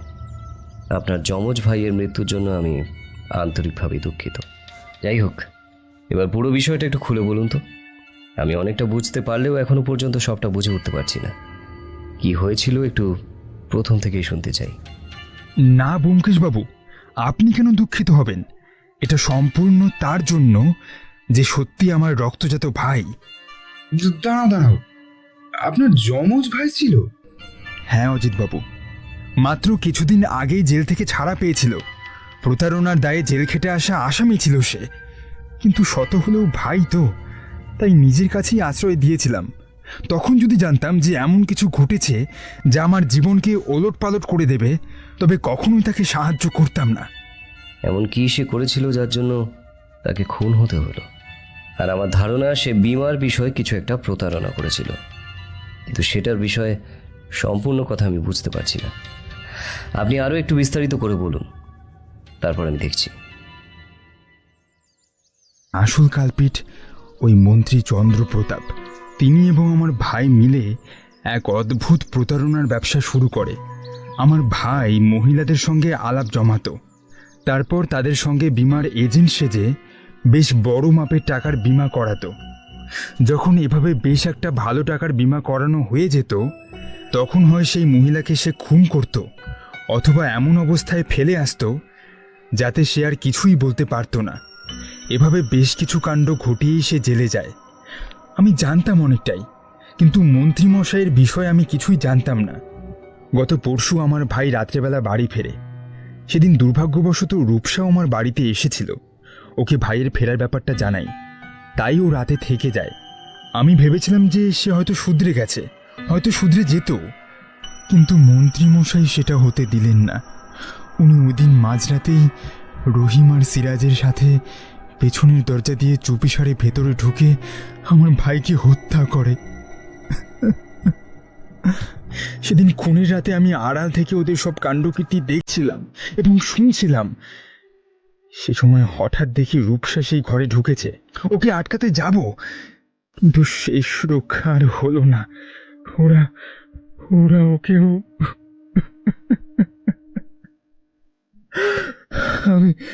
আমি কোনো রকমে প্রাণ বাঁচিয়ে সেখান থেকে পালিয়ে আসি, আর এখনো ছদ্মবেশে আড়ালে পালিয়েই বেড়াচ্ছি। আপনি আমায় বাঁচান ব্যোমকেশবাবু, আপনি আমার শেষ ভরসা, আমায় বাঁচান আপনি। ব্যোমকেশ সমস্ত কথা শুনে বেশ গম্ভীর হয়ে উঠল। ঘরের পারিপার্শ্বিক পরিবেশ এখন থম মেরে আছে। আচ্ছা রতনবাবু, সম্ভবত আপনি আগেই টের পান যে আপনার ভাইকে জুড়ে কিছু কাণ্ড ঘটতে পারে, তাই হয়তো ভাগনাকে আপনি ঘাটালে পাঠিয়েছিলেন, তাই তো? হ্যাঁ ব্যোমকেশবাবু, ঠিকই ধরেছেন।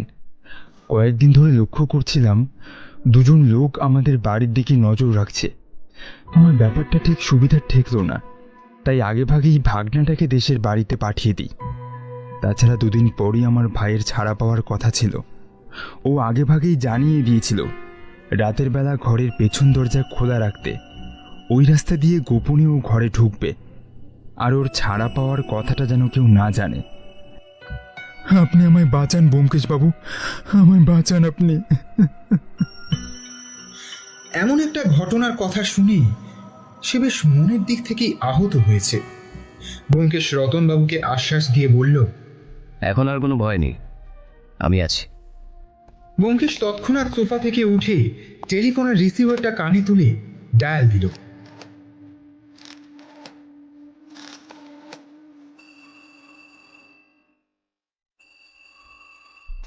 হ্যালো ফাল্গুনীবাবু, ব্যোমকেশ বলছি।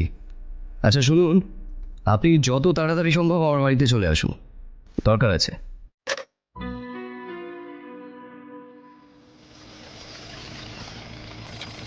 ফাল্গুনীবাবু এসে পড়তেই আমরা রওনা দিলাম মন্ত্রী মশাইয়ের বাড়ির উদ্দেশ্যে।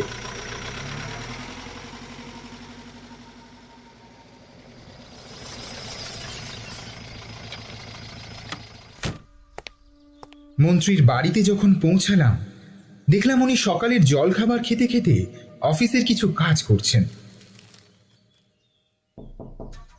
আসতে পারি?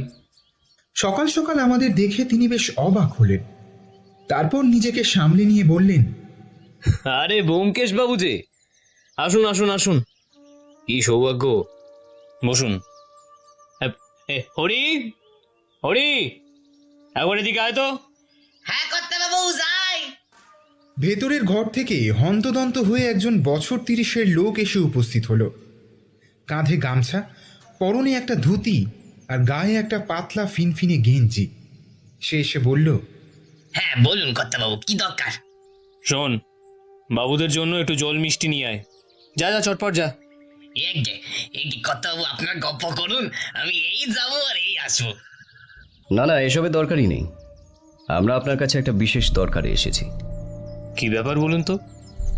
খুনের তদন্তের ব্যাপারে কি কোনো রকম? ওই জন্যই তো আসা। আসামি নাগাল পেরোনোর আগে শনাক্তকরণের জন্য আপনার কাছে ছুটে আসা। কি ব্যাপার, খোলসা করে বলুন তো। ব্যোমকেশ নিজের কথা বলতে শুরু করলো। আচ্ছা, কয়েক বছর আগের একটা কেসের কথা মনে পড়ছে? বিমা প্রতারণার দায়ে বিখ্যাত ম্যাজিশিয়ান রতন নস্করের ভাইকে গ্রেপ্তার করা হয়েছিল। হ্যাঁ হ্যাঁ হ্যাঁ হ্যাঁ, সেই ঘটনায় তো বিশাল শোরগোল পড়ে গেছিল।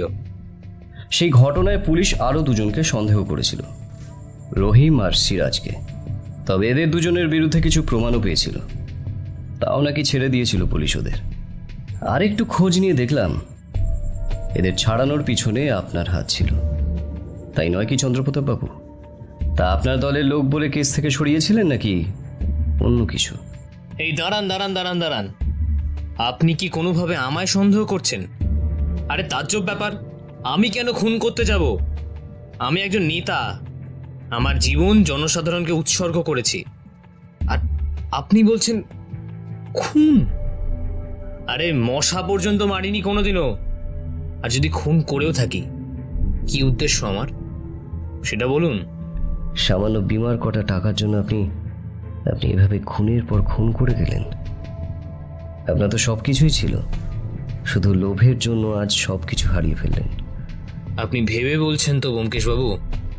আপনি খুব ভালো করে জানেন আমি কে। মিথ্যে দোষারোপের দায় আপনাকে হাজতবাস পর্যন্ত করাতে পারি, তারপর আপনার পরিবারের কি হবে? দাঁড়ান দাঁড়ান, একটা মজার জিনিস দেখাই আপনাকে। পকেট হাতড়ে পেপারের কাটা টুকরোগুলো বের করে চন্দ্রপ্রতাপ বাবুর সামনে রাখলেন। দেখলাম কাগজের ওপরে মোটা হরফে হেডলাইন লেখা।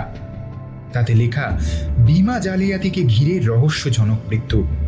আতঙ্কে রয়েছেন এলাকাবাসী। ঘরের ভেতরটায় একটা নিস্তব্ধ গুমোট পরিবেশ সৃষ্টি হয়েছে। শুধু ঘড়ির টিকটিক আর ফ্যানের বনবন করে ঘোরার শব্দ ছাড়া আর কিছুই শোনা যাচ্ছে না। খানিকক্ষণ নিস্তব্ধতায় কাটল। তারপর ব্যোমকেশ বলল, দেখুন তো কিছু মনে করতে পারছেন কিনা। এবার বলুন, হাজতবাস কে করবে? আমি না আপনি?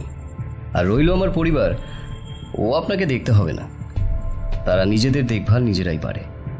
দাঁড়ান, আরও একটা চমক আছে। যদি এটা দেখে আপনার স্মৃতিশক্তি কিছুটা ফিরে আসে। ফাল্গুনীবাবু, ছোড়া দুটোকে নিয়ে আসুন তো। ব্যোমকেশের অনুমতি পাওয়া মাত্র ফাল্গুনীবাবু নিজের দলের সঙ্গে ভেতরে ঢুকলেন। দেখে মনে হলো তিনি একদম ওঁত পেতেই বসেছিলেন যে কখন ব্যোমকেশ হাঁক দেয় আর উনি ভেতরে আসেন। ব্যোমকেশ ওই দুটো ছোঁড়াকে দেখিয়ে বলল, চিনতে পারছেন এদের? ভালো করে দেখুন, ঠিক চিনতে পারবেন। এদের সাহায্যে আপনি ভালো মানুষের আড়ালে পিছন থেকে বিমার জালিয়াতি ব্যবসাটা বহাল তবিয়তে চালিয়ে যাচ্ছিলেন। এখনো বোধহয় রমরমা চলতো যদি না রতনবাবুর ভাই জেল থেকে ছাড়া পেত আর আপনি রাগের বশে এই 3টি খুন যদি না করতেন, তাহলে কেসটা আমার হাতে আসতো না আর জালিয়াতিও ধরা পড়তো না। কিছু বলতে চান নিজের তরফ থেকে? সম্ভবত এরাই রহিম আর সিরাজ, যারা এই কাণ্ডের সঙ্গে জড়িত আছে। দেখলাম ওদের দেখে চন্দ্রপ্রতাপবাবু নিজের চোখের চশমা খুলে টেবিলে রেখে একটা দীর্ঘশ্বাস ফেললেন, কিন্তু কোনো উত্তর আসলো না ওনার তরফ থেকে। ব্যোমকেশ বললে, বেশ, আপনার নিস্তব্ধতাই আপনার উত্তর জানিয়ে দিচ্ছে। কই গেলেন? এবার এদিকে একটু আসুন। ব্যোমকেশের ডাক শুনে সাংবাদিক রতনবাবু ঘরের ভিতর প্রবেশ করলেন। ব্যোমকেশ বলল, দেখুন তো চিনতে পারছেন কিনা। আচ্ছা দাঁড়ান, আসল রূপটা দেখলে বোধহয় সুবিধা হবে। ব্যোমকেশের এক কথায় রতনবাবুর বেশভূষা খুলে ফেলা মাত্রই লক্ষ্য করলাম চন্দ্রপ্রতাপবাবুর মুখটা কেমন যেন ফ্যাকাশে হয়ে গেল। ব্যোমকেশ আবারও বলল, কি চিনতে পেরেছেন? একটা কথা কি জানেন মন্ত্রীমশাই, আপনাকে খোঁজাটা একটু দুষ্কর ছিল, কিন্তু এই খুনের ধরনটা যদি না মিলতো তাহলে হয়তো আমার সন্দেহটা আপনার উপর যেত না। কারণ এর আগেও যে কেসটা ঘটেছিল খুনের ধরনটা প্রায় একই ঠেকলো আমার। তাই একবার পুরনো কাগজপত্র ঘাটলাম এবং খোঁজ খবর লাগালাম, এবং তাতেই আপনার সাঙ্গপাঙ্গ সহ আপনার নাম উঠে এলো। তবে আশ্চর্যের বিষয় কি জানেন চন্দ্রপ্রতাপবাবু, সেবারও কেসটাকে চাপা দেওয়ার যথেষ্ট চেষ্টা করেছিলেন, কিন্তু জনসাধারণের চাপে আপনি পারেননি, তাই নয় কি? এবং সেই জন্যই নিজে ধরা পড়ার ভয় সব দোষ চাপিয়ে দিলেন রতনবাবুর যমজ ভাইয়ের ঘাড়ে। তাই জেলে যাওয়ার আগে আপনার ব্যবহারে ক্ষুব্ধ হয়ে রতনবাবুর ভাই সেই বিমা জালিয়াতির সমস্ত টাকা লুকিয়ে দিয়ে চলে যায়। পরে যখন ও জেল থেকে ছাড়া পায় তখন আপনার কানে খবরটা যাওয়া মাত্রই রাতারাতি আপনি ওনাকে সহ রতনবাবুর বান্ধবীকে খুন করলেন, এবং তারপর ভাবলেন টাকাটা কোথায় লুকিয়েছে সেটাই তো জানলেন না। রাগের বশে যে বড্ড বড় ভুল করে ফেলেছিলেন সেটা বুঝতে পেরেছিলেন। হয়তো ও ঘরেই রেখেছে, কিন্তু অনেক খোঁজাখুঁজির পরও পাননি। কিন্তু খোঁজাখুঁজি করতে গিয়ে আপনি যে একটা জিনিস ফেলে দিয়ে গিয়েছিলেন সেটা খেয়াল করেছেন? পকেট থেকে একটা সোনার চেন বের করে ব্যোমকেশ টেবিলের ওপর রাখল। নকশা করা, দেখেই মনে হচ্ছে দামি, এবং তাতে লেখা আছে চন্দ্র। সেটাকে দেখে চন্দ্রপ্রতাপবাবুর মুখ ফ্যাকাশে হয়ে গিয়েছে। চিনতে পারছেন? সম্ভবত খোঁজাখুঁজি করার সময় ওটা আপনার গলা থেকে পড়ে গেছিল, তাই না?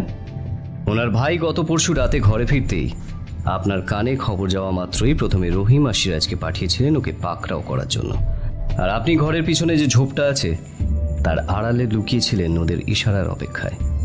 ওকে পাকড়াও করতেই ওরা আপনাকে ইশারা করে আর আপনি পিছনের দরজা দিয়ে নিঃশব্দে ভিতরে ঢুকে পড়েন, আর সেই বচসার জেরে রাগের বশে ওনাকে খুন করেন। তারপর খেয়াল হয় একটা মারাত্মক ভুল কাজ করে ফেলেছেন।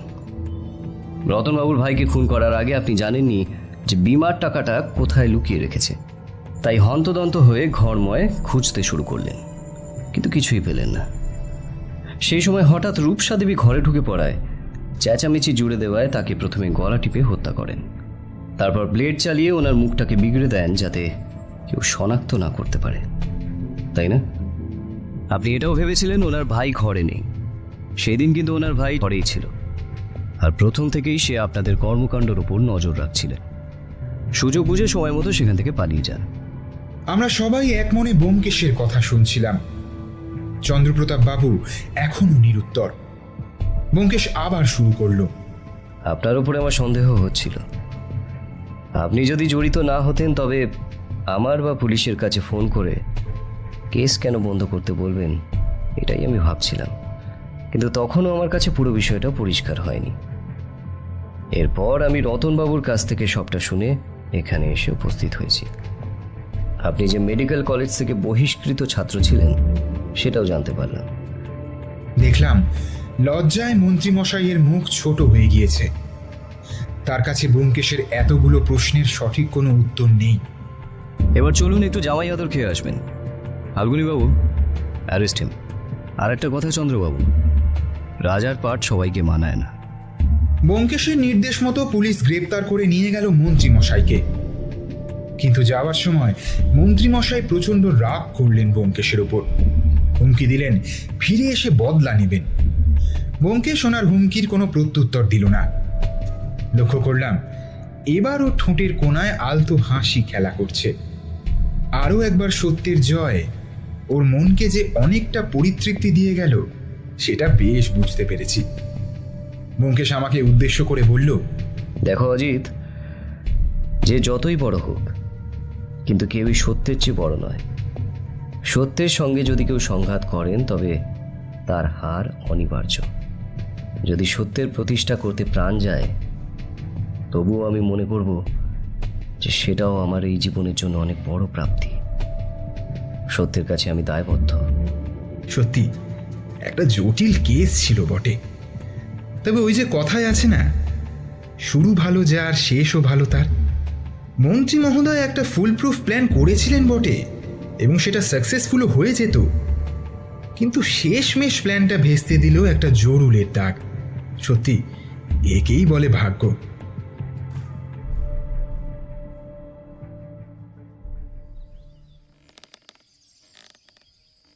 আরামকেদারায় বসে ব্যোমকেশ পকেট থেকে একটা সিগারেট বার করে সেটা ধরিয়ে একটা টান মেরে বলল,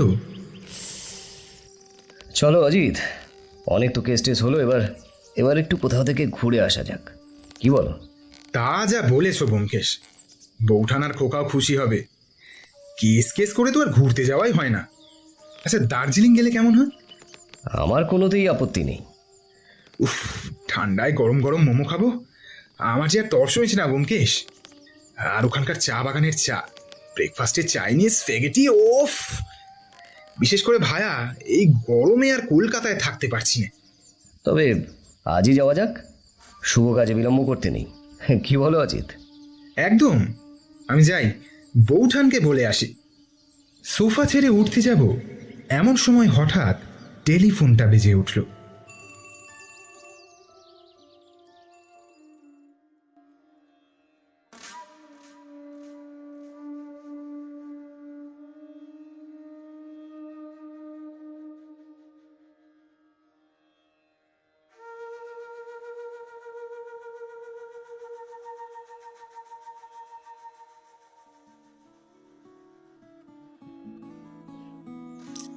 এতক্ষণ শুনছিলেন সৌমেন মুখার্জির কলমে গল্প।